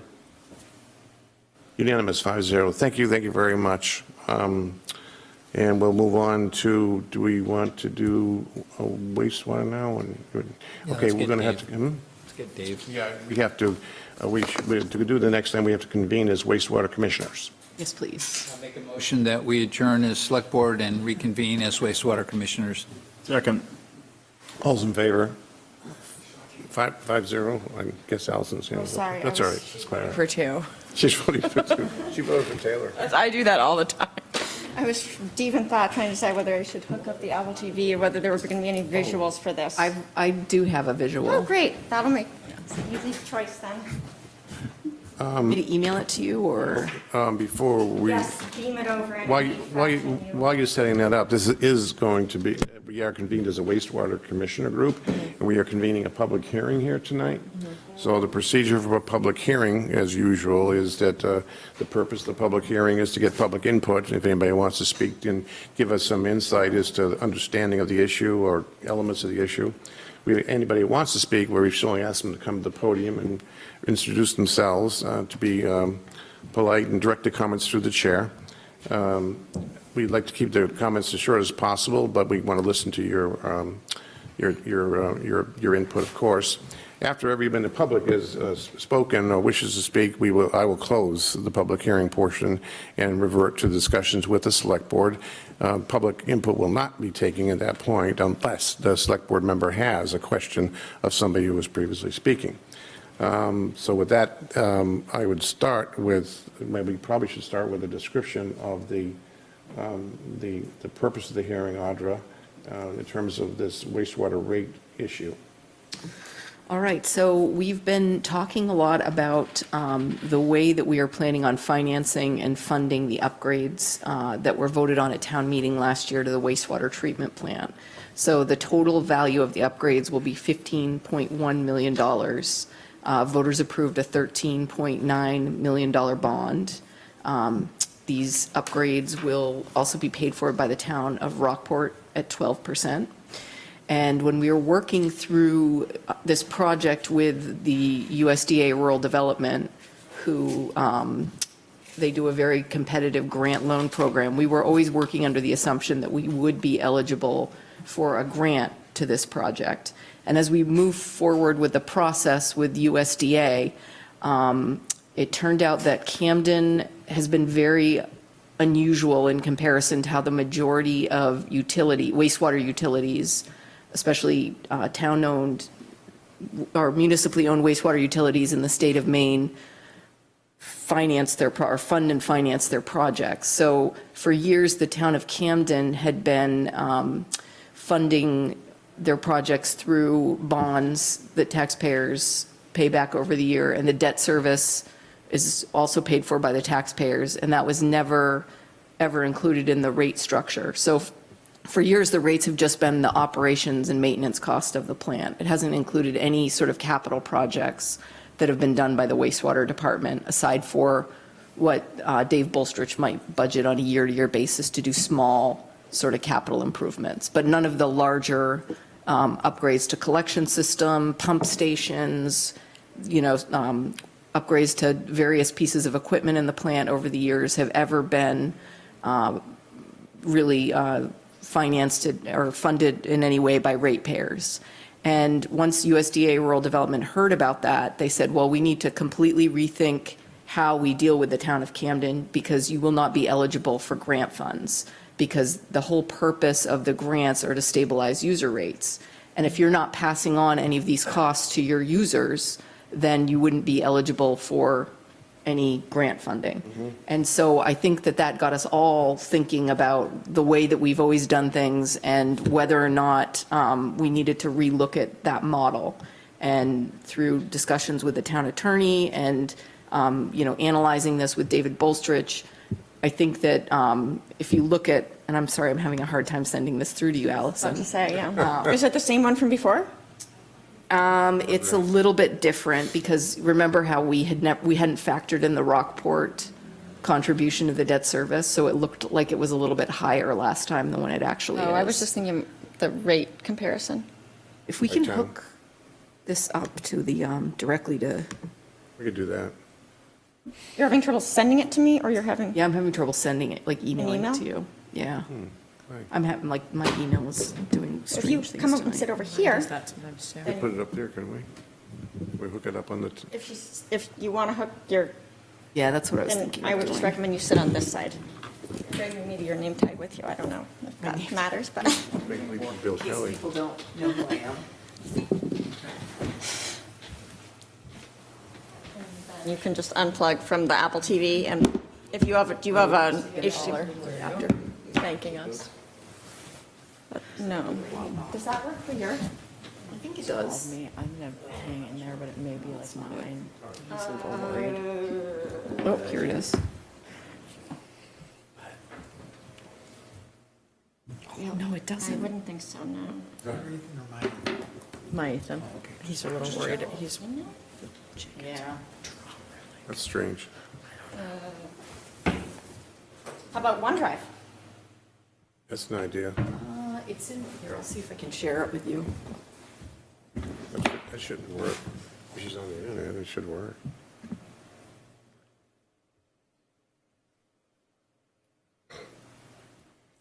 PowerPoint.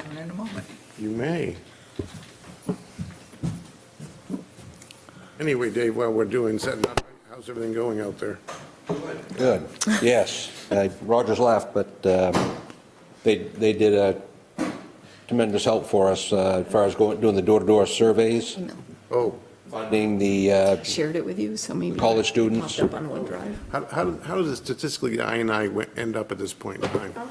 Are we substantially along the way? Are we still have, I'm sure we'll always have a couple of Can you of plug loose that ends, back but into the- what percent have we covered, would you say? What kind of response from? We've had some progress. It's hard to measure because, a lot of it depends on the amount of rainfall you get, together with snow melt. Yeah, we still have a ways to go, though. But Yeah, we canvassed most of the houses and, Yes, we're down to like 30 or 40 houses. oh, that's not bad. Yeah. That's Last not year was, bad. we hired 2 interns Right, and. we were hundreds last year. Yes. That's right, exactly. Did we get There it is. There it is. Let's continue with the intro, and then I'll ask for any public comments. Certainly. So, when we started looking at what the impact would be, because it is quite a difference to look at, passing on the debt service to ratepayers, it got us looking at where do we compare in our current rates to other municipalities across the state of Maine. And if you look at the bar on the far left of the screen, it says Camden 2016. That, when the last survey was done by Maine Rural Water, that's sort of how we compared to most other municipalities across the state of Maine. I have to add that a lot of municipalities in a lot of, kind of places up north where, paper mills have closed, their rates are so high at this point that it really wasn't even worth putting them on the chart with everyone else. So we were looking more at sort of comparable municipalities that, we could reasonably compare ourselves to.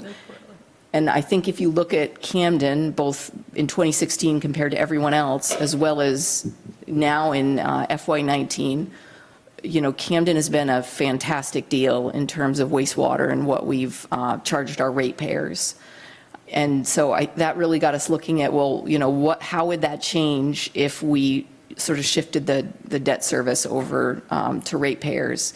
And that brings us to the red bar, which is the proposed.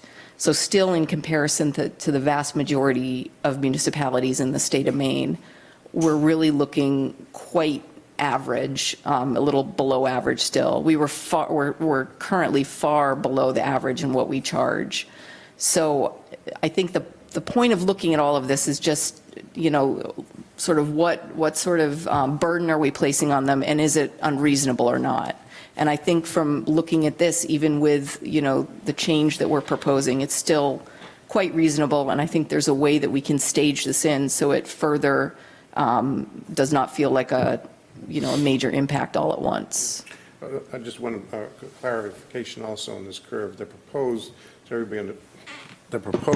so everybody understands, that proposed, because of the structuring of this bond, I'm sorry, this, the work. Loan, yeah. The loan, this doesn't happen until 2024 or 5? Would you say how many years would you say before we're? 4? 3 or 4 years. I think the report said 4, you get a year design, and you probably get 3+ of construction. So this 4 years from now would be probably around 23, 24. Yes. Would be when this. I think that's a when this reasonable. I just want to make sure people understand this is not going to be in the bill It's not tomorrow. next year. No, it's not Yes. next year. A Mark. couple questions. Will that number stay stable once everything's in operation, the construction's under operation? I mean, there's some variation from year to year depending on, are there other sort of operations and There maintenance? won't be any, you don't expect. And number two, do we know of, this will give us really updated wastewater situation. Do we Yes. know where any of those other cities are in terms of upgraded plants or whatever? Well, I can tell you that number that Bath has for 2016, it'd probably look a little bit more like Castine right now because they just did a major upgrade to theirs. And do you know how big that was? I want to say it's 7 or 8 million they borrowed from rural development. Yeah. Wow. So, and I think that, when this comes back, and Dave and I were both hoping it'd be available, the 2018 or 2019? 2019, they do it every 3 years. We were hoping that they'd have 2019, but they haven't finished it yet. Because a lot of places are the same situation as us. They built their plants in the late 60s, early 70s in response to the Clean Water Act, and they're at the stage now where they have to do major upgrades as well. Rockland's in the same position. So basically, we're sort of ahead of the curve in terms of rebuilding our plant. Would that be accurate to say? I'd say No, we're. because most I'd be plants, optimistic. they're on their second or third rebuild Okay. in 50 years. Right. Yeah. So even with the rebuild and having That's right. it modernized, we will still be a little below average in cost. Absolutely. And I think that's Absolutely. exceptional. So You can't beat that. Like I say, these are 3 years behind. This is old data. Just to summarize, in case there's anybody here from the public that wants to speak to it, what we're really looking at then, in summary, is that to get approximately $1 or $2 million of grant money, we effectively have to put the project through the rate pay base. And then I also heard you say that's the only way they've ever worked. That's the only way the Yes. grant agency ever worked, and there's never, this was an oddity for them to consider not going that way. Camden was incredibly abnormal in the way that we have, and Bill Kelly can speak to this too, because he was a little perplexed by what I was even asking for. Right. Because it is very rare that, the debt service for capital upgrades to a utility, municipal utility, would be paid for by taxpayers as opposed to ratepayers. Well, just procedurally, with that backdrop, I want to ask anybody in the public, like to see Mark. If not, I just, we'll continue the discussion, but we can close the public hearing part and revert to discussion by the select board regarding deliberation on this matter. Unless anybody has an objection, that's the way a public hearing should work. But anyway, continuing with that discussion, we did talk about these numbers are for an average ratepayer of 8,000 CFM. What is it? Yes, Yeah. 8,000, yeah. cubic feet. Average size bill payer. This is not the bill that some businesses will pay who are much heavier water users or larger homes, et cetera. So I just want to clarify that that's what this is about. Correct. Also, we'll talk in a minute about the funding part, but is everybody clear on the basics of what we're contemplating here today? Any other questions from you all? Okay, good. Me either. one of the things I thought about that I think is, I mean, I definitely have questions, but not, I understand what's that is, going on. I just Is want to that make sure we the- understood the basis. Yeah, then we'll go to the questions. Because I have a lot of questions too. But why don't you start if you want to? Go ahead. I mean, Okay, is Bill going to come up at some we point, can- or is he just here? He's, Oh, I didn't mean to say it like that. That wasn't. I'd love to have Bill come up here with us, is what I meant to say. It's all warmed up for you. Because for me, I think we should have done this a long time ago. I think that I'm always on the side of wanting to charge users rather than taxpayers, whether it's waste-related issues or water, I'm not so sure about. But wastewater, definitely, however, I don't see how, it's our town charter that gets to me. And it's, you see, the system shall be known as Camden Wastewater Disposal System. The original construction cost and any future replacement costs of any portion of the wastewater facility, including but not limited to buildings, sewer lines, force mains, pump stations, or other, appurtenant structures, including replacement of sewer lines, shall be considered as capital improvements and funded by means other than users' service charges.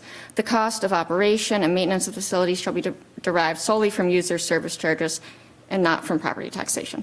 So it's that first part, that other than users' service charges. How do we get around that? Well, I have a handy-dandy letter of opinion on that, that goes through Yeah, it in some detail. Have you? Can you summarize it for everybody that Sure. might be listening? I hope so. It's been about 3 weeks since I looked at the letter, but, Yeah. what's that? it is about 3 weeks. Yeah. So we have to read the provisions as a whole in that section of the charter. And I do believe there is a distinction between how something is, quote, funded, meaning who's going to go get the loan and in whose name is it going to be, and how much is it going to be, and what grants may or may not be available to support that. And then there is the rest of the paragraph that talks about the fact that all operational expenses shall be paid for through the fees to the users. And as I mentioned in my letter, it is both typical and seemingly to me almost always the case with such utilities that the service costs of a loan are part of the operational budget. It goes on the side of what are my expenses. If you have a loan in a business, it goes on the side of what are your expenses. So that was part of the analysis. I think there were some other details in the letter of opinion that I'm not recalling. So because we're borrowing the money, it's okay to, The Yeah, town- so I guess the crux of it is, the reason that's in the charter is that so the town, in the town's name, the town of Camden can be the one who borrows money on behalf of the utility. That's correct. I don't believe that that's why. I want very much to be able to say, yes, we should do this, because I think we should. But I don't think, it's not the same kind of language that you see in, like, the schools,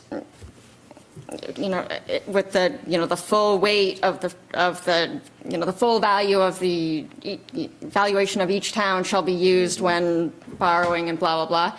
I've seen that language that accomplishes that. This seems like it was for the purpose of not charging users for, I think what it was probably from is from the mills, when there was a huge portion of the treatment plant would have been utilized by the mills, and specifically probably Knox Mill or the tannery at that time. And so in an effort not to overburden those businesses, the taxpayers agreed to take on, part of that. I don't think it's relevant anymore today, because they're not as big of an employer. It's not like we need the mill to survive in order to survive as a town anymore. But I just don't, I don't know, I just don't feel great about. I think we should change our charter. And is there any way that we can I would just- say we do not have time for this. We are going to lose our opportunity to Get the grant. get the grant. We're going to lose our interest rate. we're going to have to start all over again with USDA. Right. Right. I guess just maybe a little bit more from you, Bill, about, is this the same language that I looked at the charter language, yes. I think it would be an absurdity to think that the way the facility could fund, so to speak, all of its operational costs all by itself, certainly in the beginning, when it was first created.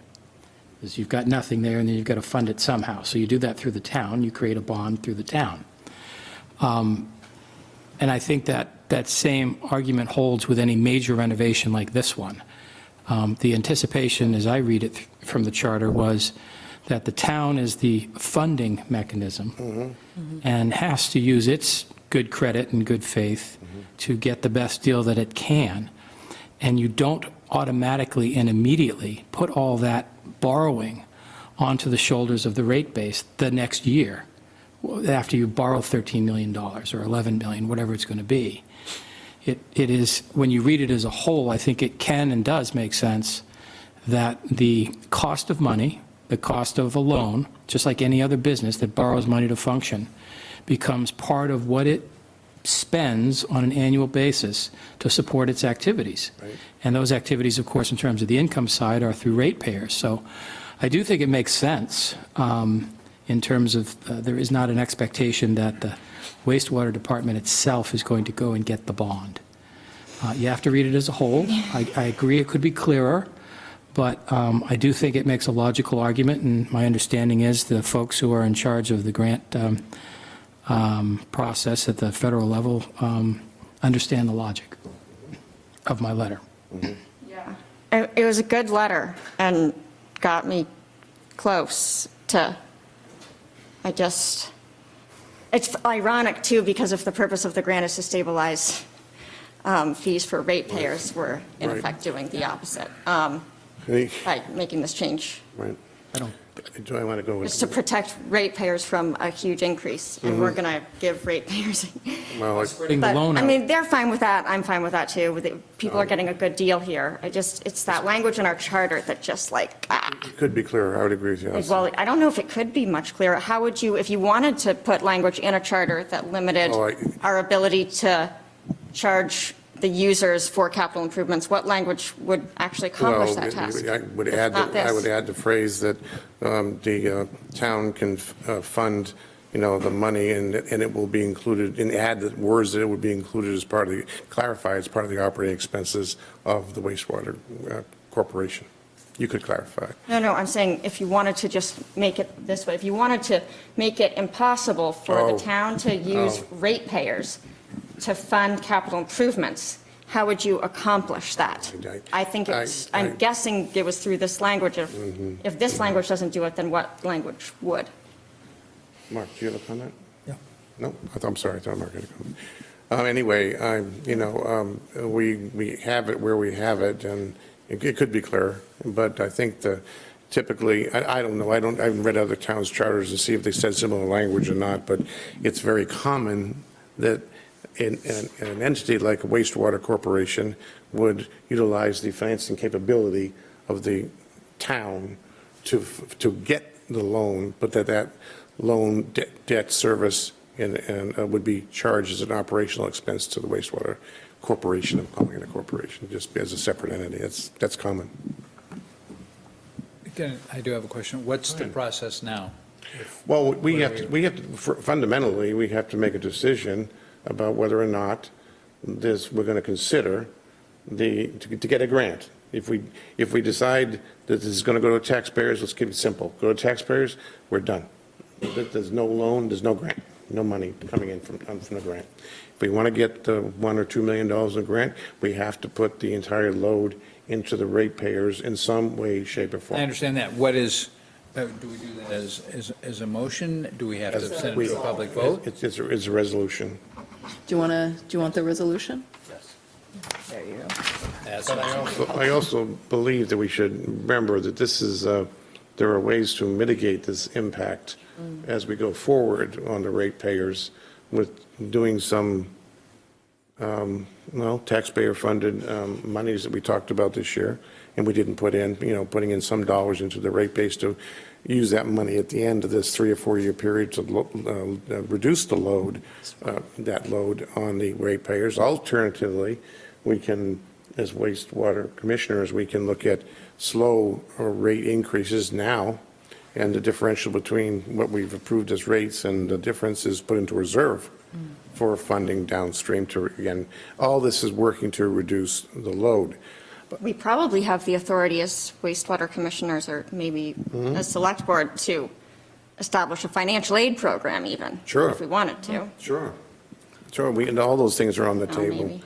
You do quarterly commitments and decide what the rates are going to be. Exactly, Yes. exactly, and that's been done before. I know it was mentioned that for individuals who have lower water consumption, like below the minimum amount that we use is for the minimum charge, looking at a different rate for those people. And, Dave Bolstridge and I are happy to go back and take a look at that and come up with some proposals the next time we, do a commitment of rates.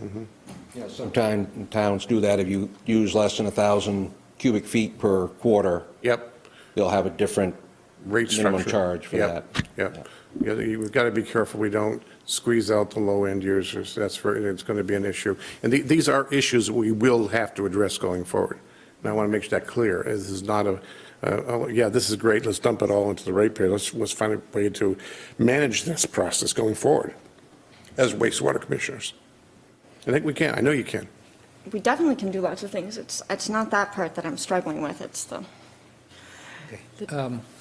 I think we can go on like this forever, but I think right now I'd like to make a motion to adopt the resolution, and then in the future, we can look at rates and maybe adjust it for people as need be. But I think it makes sense to do this because I think it would not be proper for us to walk away from the grant. That will save a huge amount of money for the town. And I think as Bill's explained it, we can do that. So I'll make a motion that we adopt the recapture resolution of the town of Camden. I will second it for the purpose of discussion, and I just have one quick thing to say, which is that I do very much understand where Allison's coming from, just from an interpretation standpoint, and reading that language is pretty hard to argue with. I will defer to Bill, that whole law degree, but I do, as a journalist, I do stand behind the words that we're seeing on paper and the interpretation and intent of those words. So, seconded for Thank you. Other purpose of my discussion? soapbox. Other discussion, Bill? Just keep in mind, this is a different kind of animal, and that the funding for this does not come out of the general fund. It's a very different sort of creature. So there is certainly by the charter this anticipation that it's going to pay for itself through the user rates. And the cost of money is just one small component of that. This will be a larger component for a bit, but in the sense that it's supposed to be an autonomous, financially autonomous activity, it does make sense when you read the charter that just because there's a payment due every month or over quarterly, that is part of what it costs to run the facility after an upgrade. So in the big picture, reading the whole thing as a whole, I don't think it's so oddly inconsistent that a interest and principal payment is not part of a budget out of user fees. So that's my last pitch on that. But it's paying for capital improvements. I hope you're right. I don't want to stop it. I'm very conflicted. I think you probably are right. I agree. I understand, and I think from my perspective, it's, we don't have a lot of choice, but we also have to have the collective and at least verbal commitment that we're going to work at this. We're going to work this for the people of Camden, the rate users I'm talking about, and how we attack our town budget to help, or we attack the rate thing we already discussed. Those has to be a commitment that we're going to do that in parallel with this. But I don't see how I can turn my back on $1 or $2 million. That's just too much money. So any other comments on the motion that's on the table? All those in favor? 4 opposed? 1. 4 to 1. The resolution, we should give this to Kendall to put into the meeting notes. Thank you, Dave. And with that, I will close the public hearing on this discussion and ask for a motion to adjourn as wastewater commissioners and start up as select board again. So moved. There we go. Moved and, Moved and seconded. Out of place to ask, to be able to ask her a question? you missed the public hearing part, but I'd always love A to. wastewater question or? Oh, I'm sorry, yes, come up. We haven't, well, I thought you had wanted to talk about the rates thing, and technically we're past that, but please come up, Brian. It is Brian, isn't it? Brian Robinson, Camden. Just curious, I was watching the live stream and I rushed down because I thought this was a particularly interesting conversation. And I suspect that, you know, I'm not alone. Maybe I was the only one watching it, I don't know. But Don't say that, please. Eight people at the beginning, so you're not alone. so, That's just on but I'm YouTube, just though. curious, Cable. because I've never really looked into this, but what fraction, roughly speaking, of the residences are on the sewer system versus not? Sure. Because I suspect there's a lot of people that would be very interested in this, Right. you know, understanding what this means, because, Sure, 50%. sure. pardon? It's about 50%. So half the people, half the residents. Probably just, my guess is just under, but damn Okay. close, you know. All right. Yeah, it's just kind of. Dave's probably knows. Actually, Dave could tell you. You can tell by the number of invoices. He's so polite. He'll just sit there and let us like speculate about. He had his jacket on, he was almost out the door. So close. Almost made it. They're close enough. You should have run. But a definitive answer, because it's a number of customers, so a number of businesses, houses. So that's right around, I think it's 1,860, plus a couple hundred more from Rockport. But I know that, you know, if you're, what's the average number of residents per household in Camden? Yeah. I think it's like 2.5. 2.3. The water company likes to say 50%, and we. It's roughly that. It's probably roughly Around that. Roughly. Of households, that's. Yeah. so, It's, yeah. we don't have the exact count, Brian, honestly. Right. But Some That's right, data. that's what it is. substantial. It's a substantial number. Thank you, thank you. If other questions, we will have a motion and a second to adjourn as wastewater commissioners and recommence as select board. All those in favor? 5-0, great. We're back to select board. Thanks for coming down, Brian.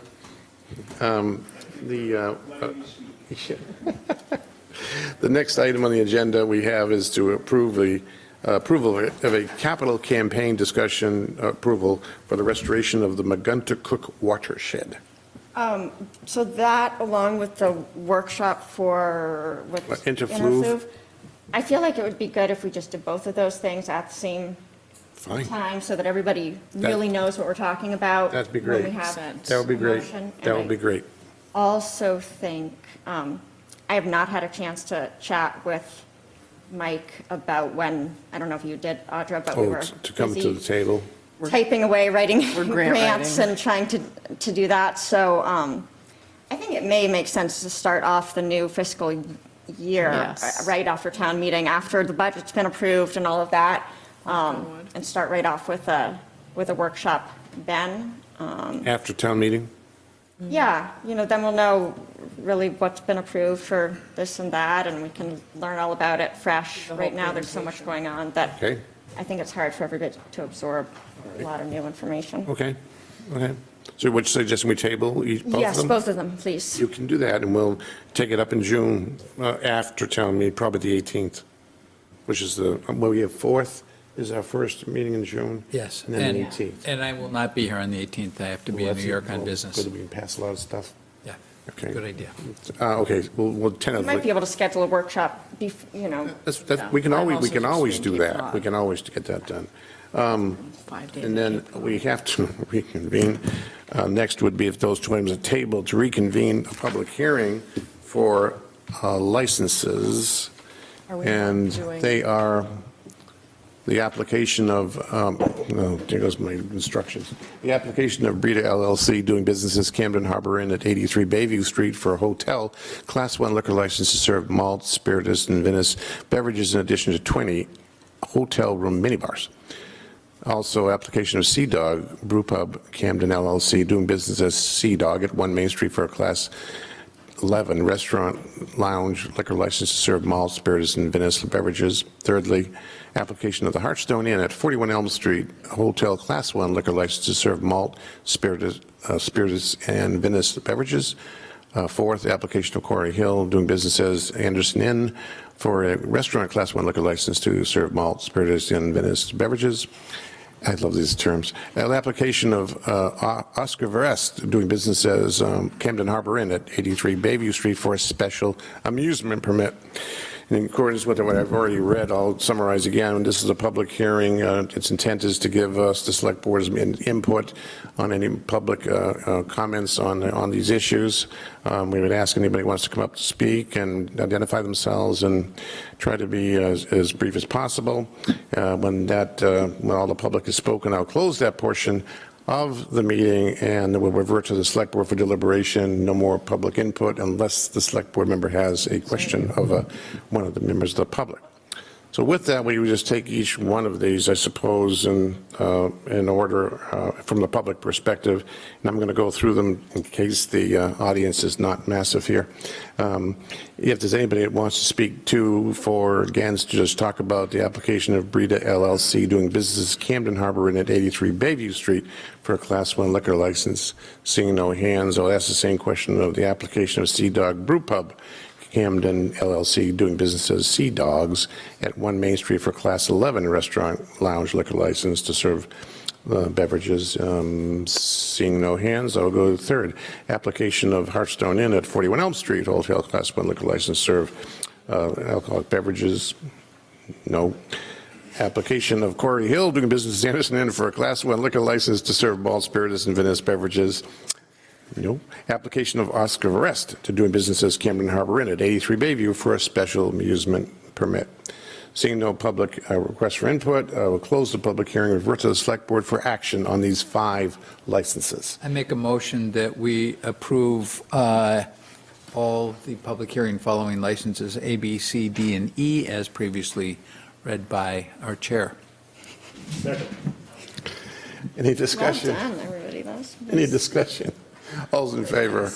5-0. With that, I will close the public hearing on these licenses and also ask for a motion to adjourn the Select Board meeting and to commence an executive session with the Select Board only. I'll make a motion. Pursuant to, I would do B first, so Jeremy can get. Okay, yeah, then we can. and then we have to end and then. Yeah, we can do B first, acquisition of real estate, 1, MRSA section 4056C, and then the second one after that.